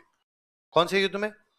मावली। कुल मिला के याद रखने वाली बात यह कि 1540 तक, जब तक मावली का युद्ध नहीं हो गया था, उदय सिंह कहां पर है? कुंभलगढ़। कहां पर है? कुंभलगढ़। मावली का युद्ध जीतने के बाद वो कहां पहुंचे? अब वो चित्तौड़गढ़ में अपना हंसी खुशी राज्य कर रहे हैं। 1559 की बात है। कब की बात है? उदय सिंह के पोता होता है। उदय सिंह के तो घर में खुशी आई, तो उदय सिंह जी एकलिंग जी के धोख लगाने के लिए गए। कहां पे? एकलिंग जी का मंदिर कहां? मेवाड़ का राजा एकलिंग जी का दीवान है, तो उनको तो कम से कम हाथ जोड़े जाए। एकलिंग जी गए, वहां गए तो उदय सिंह का थोड़े दिन रुकते हैं, एकलिंग जी रुकते हैं, शिकार विकार खेले वहां आसपास में। तो एक जगह बड़ी पसंद आई उनको, उन्होंने लगाया राजधानी नई जगह पर बनाई जाए। चित्तौड़ नई राजधानी को ट्रांसफर करते हैं। पहाड़ों के बीच की वो जगह जो थी, वहां पर नया शहर बसाया गया। उदय सिंह ने शहर बसाया इसलिए। तो उदयपुर की स्थापना किस साल हुई? किस साल हुई? अब जब राजधानी बनेगी तो लोग आएंगे, लोग आएंगे तो एक तालाब बनाया गया, एक झील बनाई गई, उदय सागर। कौन सी? राजधानी बनेगी तो राजा आएगा, तो राजा के लिए महल बनाया जाए, तो महल बनाया गया मोती मगरी। कौन सा? तो शहर कौन सा? झील कौन सी? महल कौन सा? किस साल बने? देखो 1559 ईस्वी में, इन 1559 एडी, 1559 ईस्वी में, 1559 एडी उदयपुर की स्थापना की गई थी। उदयपुर वॉज फाउंडेड, उदयपुर की स्थापना की गई थी, उदयपुर वॉज फाउंडेड।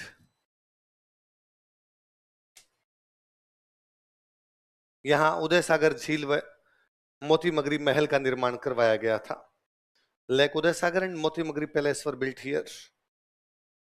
यहां उदय सागर झील व मोती मगरी महल का निर्माण करवाया गया था। लेक उदय सागर एंड मोती मगरी palace were built here.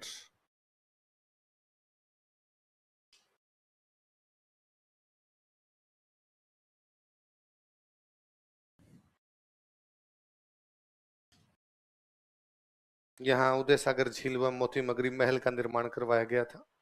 Lake Uday Sagar and मोती मगरी पैलेस वर बिल्ट हियर। अब शहर बनना शुरू होता था, हाथों हाथ तो बनता नहीं है, समय लगता है सर, और पहले तो ज्यादा टाइम लगता कि निर्माण कार्य चल रहा है, महल वहल बन रहे हैं वहां पर। अभी तक रहता है ये लोग चित्तौड़, कहां पर रहते हैं?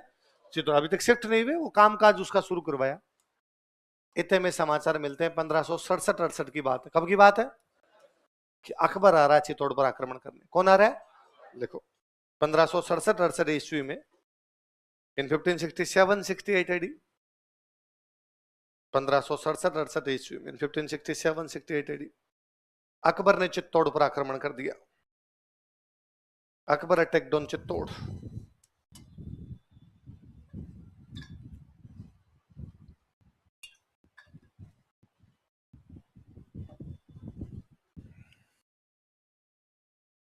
अकबर ने कहां पर अटैक कर दिया? अकबर के दिमाग में यह है कि राजस्थान का सबसे बड़ा राज्य कौन सा? मेवाड़। यदि मेवाड़ मेरे अंडर में आ गया तो बाकी राजस्थान वैसे अंडर में आ जाएगा मेरे। तो उसने कहां पर अटैक किया है? चित्तौड़। उदय सिंह ने ऋण ने कहा भाई क्या किया जाए? इनका ना ना काय की संधि, किस बात की? अकबर से किसी प्रकार की कोई संधि नहीं, तो क्या करेंगे? लड़ेंगे। तो बात हुई लड़ें कैसे, क्या किया जाए, लड़ने का तरीका क्या हो? तो अपना लड़ने का तरीका होता है कि सेना बराबर हो तब तो मैदान में, सेना कम हो तो किले के अंदर। और किले के अंदर जब बैठ के लड़ते हैं, मान लो दुश्मन बाहर घेर के बैठ जाए और किले का अनाज और पानी समाप्त हो जाए, तब लास्ट में क्या करते हैं? साका। बाकी लड़ने के दो ही तरीके थे, या तो मैदान में या किले में। तो इनका सेना तो कम है तो मैदान में जाके नहीं लड़ेंगे, कहां पे लड़ेंगे? किले में। पर मान लो अकबर लंबे टाइम तक घेर के बैठ गया, किले का सप्लाई समाप्त होगी तो साका कर लेंगे लास्ट में। साके में क्या होता है? सारे के सारे लड़ते हुए मारे जाते हैं और दुश्मन क्या कर लेता है? किले पे कब्जा। कुछ उड़ाने वाले नहीं बचता। 1303 में अलाउद्दीन खिलजी ने कब्जा किया। हमीर आया था 1326, मतलब 23 साल तक मेवाड़ वालों का वापस चित्तौड़ पर कब्जा। 1535 में क्रमावती वाला जौहर हुआ। इनके पास कोई ढंग का बंदा ही नहीं बचा जिसको चित्तौड़ संभलवा सके, इसलिए चित्तौड़ किसको देना पड़ा? बनवीर। और यदि पन्ना दाई उदय सिंह को नहीं बचाए तो मामला खत्म था। तो इनका ना ना ऐसे नहीं करना भाई, कुछ लोग बचने चाहिए, सारे नहीं मरने चाहिए। तो फिर कैसे किया जाए? तो आधे लोग किले के अंदर रहो, आधे लोग किले के बाहर रहो। जो किले के अंदर रहेंगे वो किले से लड़ेंगे, यदि उनकी पार पड़ गई तो ठीक, वरना लास्ट में क्या कर लेंगे? साका। साका करेंगे तो दुश्मन क्या कर लेगा? किले पे कब्जा। तो दुश्मन को नुकसान तो पहुंचा देगा खूब। अब यदि दुश्मन ने किले पे कब्जा भी कर लिया तो वो जो सेना बाहर बैठी है वापस ट्राई तो करेगी, वापस लड़ने का प्रयास तो करेंगे, वापस किले को लेने का प्रयास तो करेंगे। ये बात ठीक। तो किले के अंदर कौन रहे, किले के बाहर कौन जाए? का उदय सिंह जी किले के बाहर जाओ। उदय सिंह जी ने कहा किला मेरा ही है साहब, आप राजा हो, राजा का जिंदा रहना जरूरी है। राजा जब जिंदा रहता है तो जनता का हौसला जिंदा रहता है, और जनता को लगता है कि नहीं यार हमारा राजा बैठा है, वापस चित्तौड़ प्राप्त कर लेगा। इसलिए जनता राजा को टैक्स देती रहती है। राजा के पास टैक्स आएगा तो राजा और सेना बना लेगा, और हथियार खरीद लेगा, फिर लड़ाई कर लेगा। और यदि राजा मर जाता है ना तो जनता को लगता है लो हमारे वाला राजा तो गया। राजा सामने वाले, जनता सामने वाले राजा को अपना राजा मान लेती है और टैक्स बाद में सामने वाले राजा को देना शुरू कर देती है। फिर वापस कैसे प्राप्त करेंगे? कह रही ये बात सही है। तो उदय सिंह तो बाहर गए पहाड़ियों में, और पहाड़ियों में जाके लड़ना आप, तो उदय सिंह जाते हैं गिरवा की पहाड़ियों में। कौन सी पहाड़ियों में? उदयपुर में गिरवा की पहाड़ियां हैं, लिखो। उदय सिंह गिरवा की पहाड़ियों में चला गया। उदय सिंह मूव्ड टू गिरवा हिल्स। उदय सिंह गिरवा की पहाड़ियों में चला गया। उदय सिंह मूव्ड टू गिरवा हिल्स।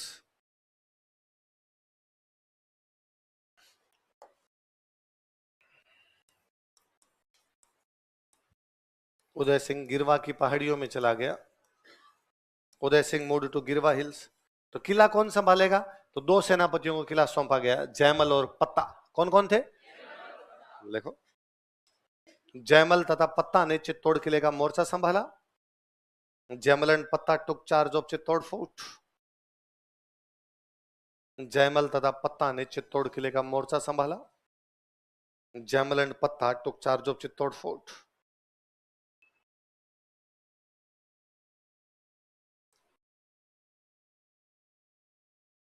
जयमल व पत्ता ने चित्तौड़ किले का मोर्चा संभाला। ये कौन है भाई साहब?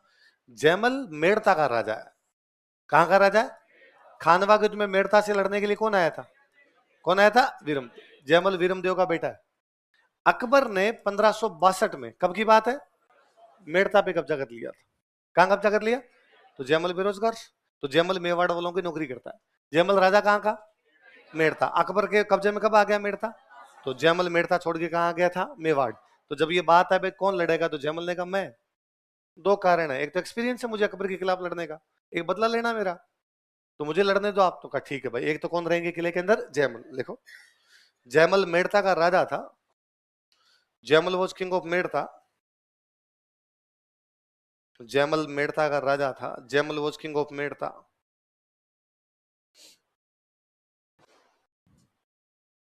जयमल कहां का राजा था? जयमल मेड़ता का राजा था। Jaimal was king of Merta. तथा 1562 ईस्वी में एंड इन 1562 एडी, तथा 1562 ईस्वी में एंड इन 1562 एडी, अकबर ने मेड़ता पर अधिकार कर लिया था। अकबर कैप्चर्ड मेड़ता। अकबर ने मेड़ता पर अधिकार कर लिया था। अकबर कैप्चर्ड मेड़ता।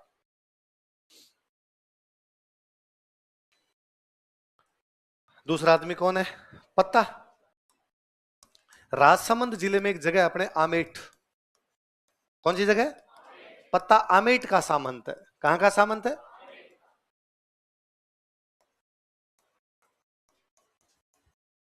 आमेट का सामंत था। मेवाड़ में 16 बड़े ठिकाने थे। कितने बड़े ठिकाने? प्रथम श्रेणी के ठिकाने कितने थे? 16। सबसे बड़ा सलूम्बर। बाकी जो 15 और थे उनमें से एक कौन सा था? आमेट कहां पड़ता? राजसमंद। और आमेट का सामंत उस समय कौन है? तो प्रथम श्रेणी का सामंत था। तो कहा भाई आप संभालिए। देखो, पत्ता आमेट का सामंत था। पत्ता वो शेडल लॉर्ड ऑफ आमेट।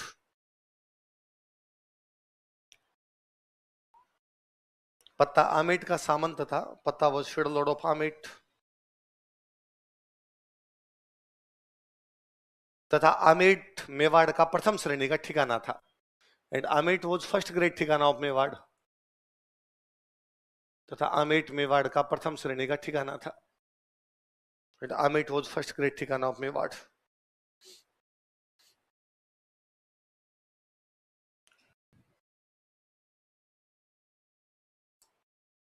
आमेट मेवाड़ का प्रथम श्रेणी का। अब किला कौन कौन संभाल रहे हैं? जयमल और पत्ता। अकबर नीचे आया, किले के दरवाजे बंद, किले के अंदर घुसा नहीं जा सकता। अच्छा, आप यदि पैदल पैदल यू किले पे चढ़ोगे या घोड़े लेके भी चढ़ोगे तो ऊपर से ना है, मरेगी आपको। तो आप सीधा सीधा भी किले के अंदर चढ़ नहीं सकते। तो अकबर ने कहा नीचे तोपे लगाओ और तोपे लगा के किले की दीवार उड़ा दो। जब किले की पूरी दीवार ही उड़ जाएगी तो फिर सारे एक साथ चढ़ सकते हैं। दरवाजे से नहीं घुस सकते, चारों तरफ से खुला हो तब तो घुस ही सकते हैं, किधर किधर रोकेंगे अपने। तो नीचे तोपे लगाई गई और पूरे दिन दीवारों पर हमले किए गए। कुछ गोले जाके लगे दीवारों के तो दीवार थोड़ी टूट गई। अकबर ने कहा कोई नहीं, कल थोड़ी और तोड़ेंगे, परसों और तोड़ेंगे, 10-15 दिन में तोड़ देंगे, कब्जा कर लेंगे। अगले दिन सुबह उठे तब दीवार बनी हुई थी। अकबर ने कहा रातों रात के? हाँ साहब बनवा दी। और तोड़ो, वापस तोड़ो, हाँ थोड़ा ज्यादा तोड़ो। अगले दिन और तोड़ी, उसके अगले दिन फिर उठे, दीवार फिर बनी हुई। अकबर ने कहा ये कौन है जो रातों रात दीवार बनवा देता है? पता लगवाया तो पता चला अंदर जयमल है। अंदर कौन है? अकबर ने कहा जयमल कौन? साहब वो मेड़ता का राजा। वो यहाँ क्या कर रहा है? कि आपने मेड़ता पे कब्जा कर लिया तो वो यहाँ मेवाड़ आ गया था। अकबर ने कहा अरे यार। तो उदय सिंह गिरवा की पहाड़ियों में। तो अकबर ने कहा एक सेना तो गिरवा की पहाड़ियों में भेजो उदय सिंह के खिलाफ। और जयमल से अपने को लड़ाई करनी ही नहीं है, जयमल से तो बातचीत कर लेते हैं। भाई चित्तौड़ का किला जयमल का है, उदय सिंह का है? लेकिन उदय सिंह किले में नहीं है। किले में कौन बैठा है? आपके पड़ोसी आपको घर की चाबी दे के गए कि भाई हमारे घर की रक्षा करना, गुंडे आ जाएं आपके पास में और आके इस पड़ोसियों वाले घर की चाबी दो, आपको नहीं देंगे, हमें रक्षा की जिम्मेदारी मिली, अगले उनका गोली मारेंगे, लो तुम जानो और तुम्हारा।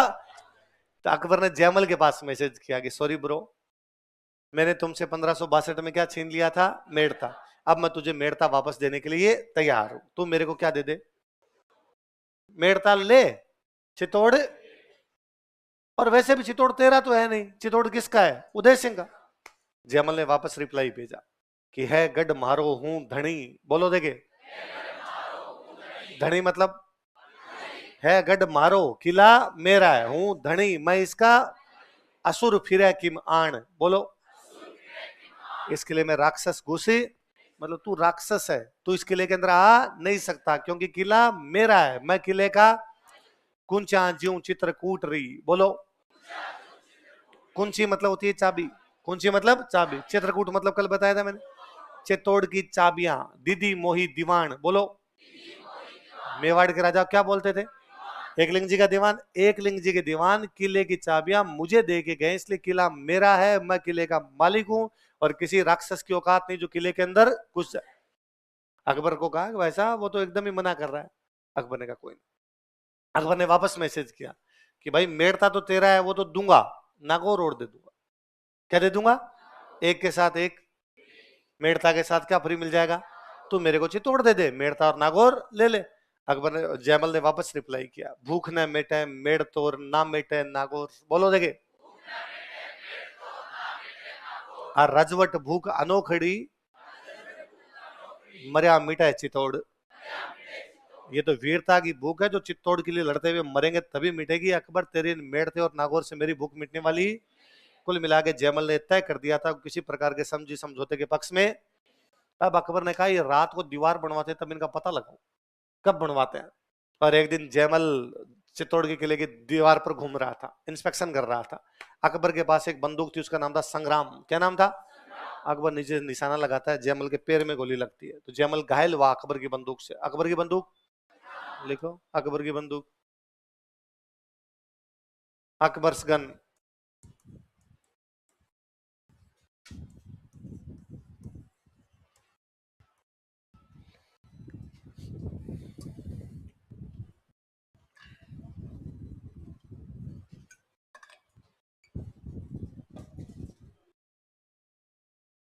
अकबर की बंदूक का नाम क्या था? संग्राम था। 4 महीने तक अकबर घेरा डाल के बैठता। नवंबर में आता वो, नवंबर, दिसंबर, जनवरी और फरवरी, तब तक चित्तौड़ के किले का अंदर का माल मत्ता खत्म हो गया। अब उनके पास एक ही तरीका था, वो क्या हो सकता था? साका। तो ये चित्तौड़ का कौन सा साका होगा? देखो 1568 ईस्वी में, इन 1568 एडी, 1568 ईस्वी में, 1568 एडी, चित्तौड़ का तीसरा साका हुआ। Third saka of Chittor was happened. Chittor का तीसरा साका हुआ, third saka of Chittor was happened. साके में क्या क्या दो चीजें होती है? देखो, फूल कंवर ने जौहर किया, फूल Kanwar committed Johar.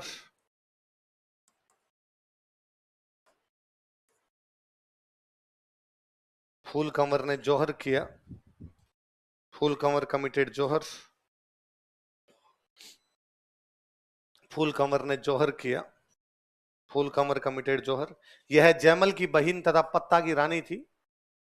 She was sister of Jaimal and queen of Patta. यह जयमल की बहन तथा पत्ता की रानी थी। She was sister of Jaimal and queen of पत्ता।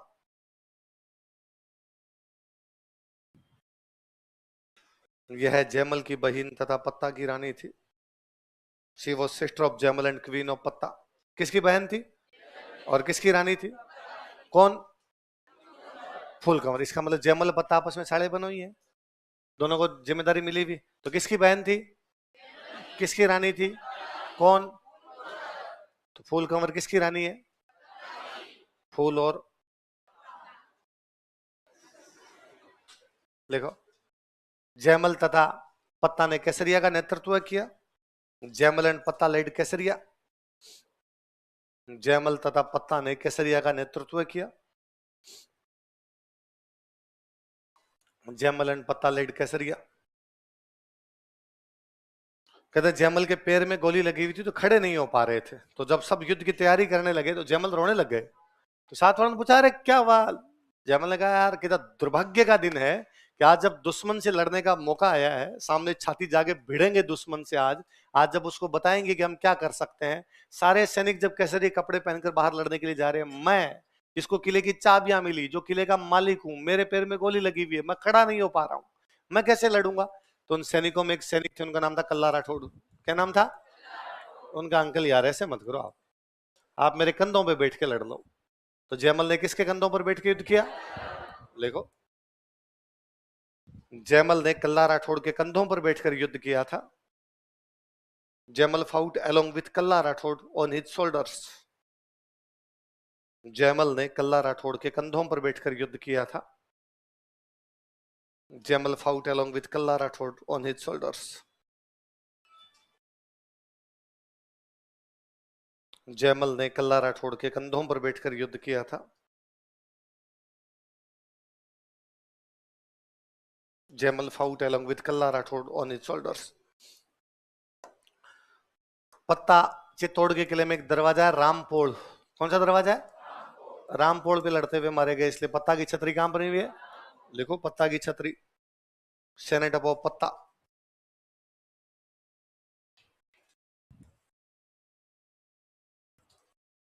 पत्ता की छतरी, सेनेट ऑफ पत्ता कहां पर है? तो बाघ सिंह की छतरी कहां थी? पांडुपोल। पत्ता की छतरी कहां पर है? रामपोल। दोनों साथ में कौन कौन लड़े? उनकी छतरी दो पोल है, उनके बीच में हनुमान पोल से भैरव पोल के बीच। लिखो, जयमल तथा कल्ला राठौड़ की छतरियां, cenotaphs of Jaimal and Kalla Rathore.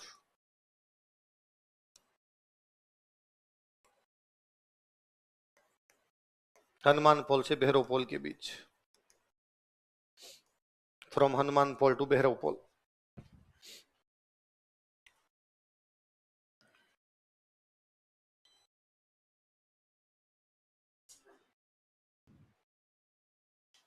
Hanuman Pol से भैरव पोल के बीच किस किस की छतरियां?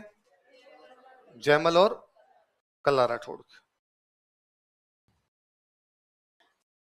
अकबर किले पे कब्जा कर गया 25 फरवरी 1568 को। कब की बात है? और गुस्से में था भयंकर, 4 महीनों में बाहर बैठा बैठा परेशान हो गया था। उदय सिंह ने संधि नहीं की, उदय सिंह उसके हाथ नहीं आया। उसकी सेना जो उदय सिंह के पीछे गई थी वो भी बेचारी हार के आ गई थी, तो वहां भी उसकी पहाड़ियों में पार पड़ी नहीं। जयमल कल्ला ने, पत्ता ने उसको भयंकर नुकसान पहुंचाया। उसने वही किया जो अलाउद्दीन खिलजी ने कभी यहाँ किया था। चित्तौड़ की निर्दोष पब्लिक थी, उन सबको कटवा दिया था उसने। लिखो, 25 फरवरी 1568 ईस्वी को, ऑन 25 फरवरी 1568 एडी, 25 फरवरी 1568 ईस्वी को, ऑन 25 फरवरी 1568 एडी, अकबर ने चित्तौड़ पर अधिकार कर लिया। अकबर कैप्चर्ड चित्तौड़। अकबर ने चित्तौड़ पर अधिकार कर लिया। अकबर कैप्चर्ड चित्तौड़ तथा 30,000 लोगों का नरसंहार करवाया एंड मैसेकर्ड 30,000 पीपल। तथा 30,000 लोगों का नरसंहार करवाया एंड मैसेकर्ड 30,000 पीपल। तथा 30,000 लोगों का नरसंहार करवाया एंड मैसेकर्ड 30,000 पीपल। 30,000 लोगों का नरसंहार करवाया। किसने? किसने? इस युद्ध में जीत के आदमी अकबर ने एक सिक्का चलाया था, एलची। कौन सा चलाया था? एला। एला बोलते हैं चांदी को। एला मतलब चांदी का सिक्का, इसलिए कौन सा हो गया? लिखो, इस युद्ध में जीत की याद में, या इस जीत की याद में, सिंपल लिख लो, इस जीत की याद में, in memory of this victory. इस जीत की याद में, in memory of this victory, Akbar ने एलची नामक सिक्का चलाया था। Akbar circulated a coin named एलची। Akbar ने एलची नामक सिक्का चलाया था। Akbar circulated a coin named एलची।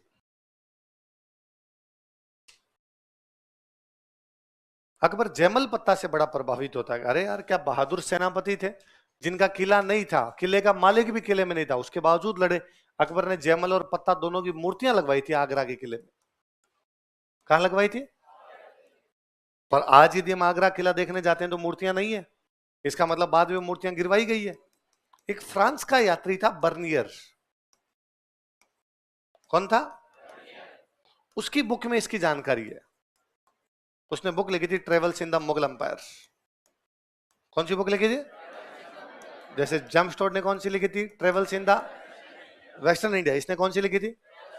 Mughal साम्राज्य की यात्रा। उसके अंदर वो लिखता है कि आगरा में मैंने मूर्तियां देखी। बर्नियर लगभग है शाहजहां औरंगजेब के टाइम में। इसका मतलब बाद में औरंगजेब ने वो मूर्तियां गिरवा दी है, बाकी अकबर तो लगवा के गया, तभी तो उसका वर्णन करता हूं। देखो, अकबर ने जयमल तथा पत्ता की मूर्तियां आगरा के किले में लगवाई थी। Akbar got installed statue of Jaimal and Patta in Agra fort. Akbar ने जयमल तथा पत्ता की मूर्तियां आगरा के किले में लगवाई थी। Akbar got installed statues of Jaimal and Patta in Agra fort. Jaimal तथा पत्ता की मूर्तियां आगरा के किले में लगाई थी। Akbar got installed statues of Jaimal and Patta in Agra fort. Agra के किले में लगवाई थी। लाइन चेंज करके लिखो। फ्रांसीसी यात्री बर्नियर, फ्रेंच ट्रेवलर बर्नियर, फ्रांसीसी यात्री बर्नियर, फ्रेंच ट्रेवलर बर्नियर इन मूर्तियों की जानकारी देता है। Provides information about these statues.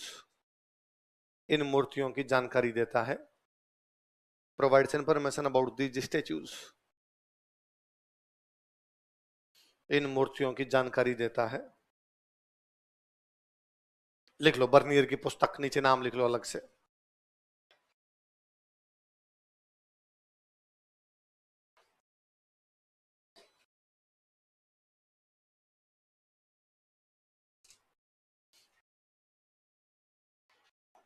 क्या नाम है बर्नियर की बुक का बताओ? Travels in the Mughal empire. कहां का था बर्नियर? फ्रांस का।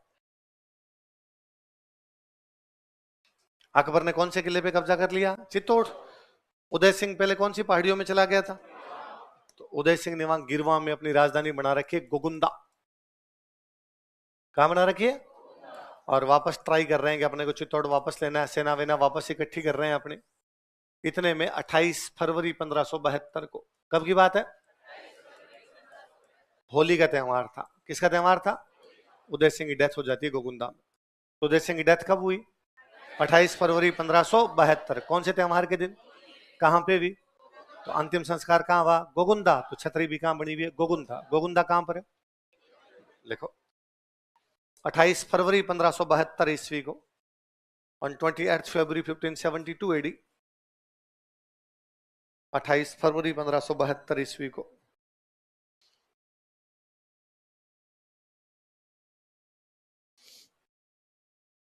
होली के दिन उदय सिंह की मृत्यु हो गई थी। Uday Singh died on Holi. होली के दिन उदय सिंह की मृत्यु हो गई थी। Uday Singh died on Holi. नीचे लिखो उदय सिंह की छतरी, सेनेट ऑफ उदय सिंह।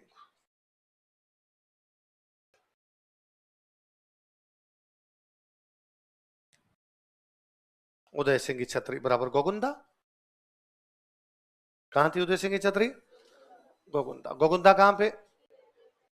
उदयपुर।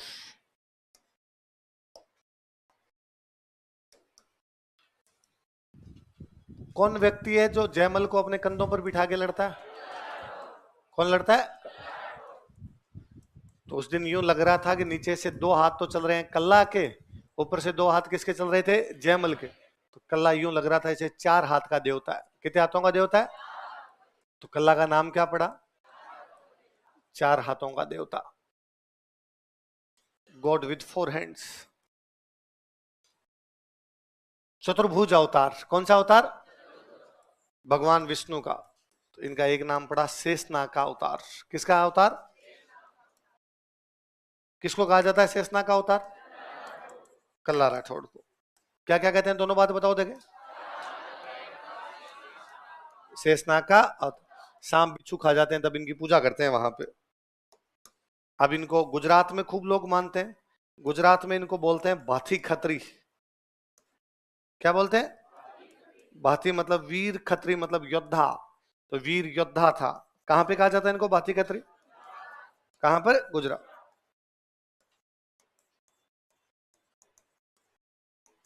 मालवा में इनको खूब लोग मानते हैं। मालवा में इनको बोलते हैं वीर नायक। क्या बोलते हैं? किसको? क्या कहते हैं? कहां पे? और गुजरात में क्या कहते हैं? भाथी खत्री। किसके अवतार? और 4 हाथों का। इनके मंदिर बने हुए हैं।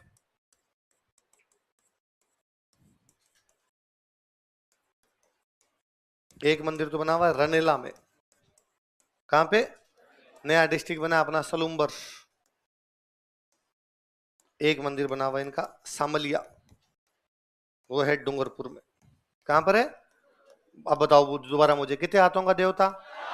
किसको? कल्ला राठौड़ किसके कंधों पे बिठा के लड़ते हैं?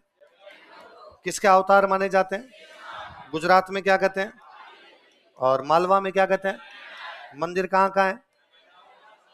रनेला। और रनेला कहां पर है? और सामलिया कहां पर है? बिस्मिल्लाह, उतारो, कल पढ़ेंगे बाकी।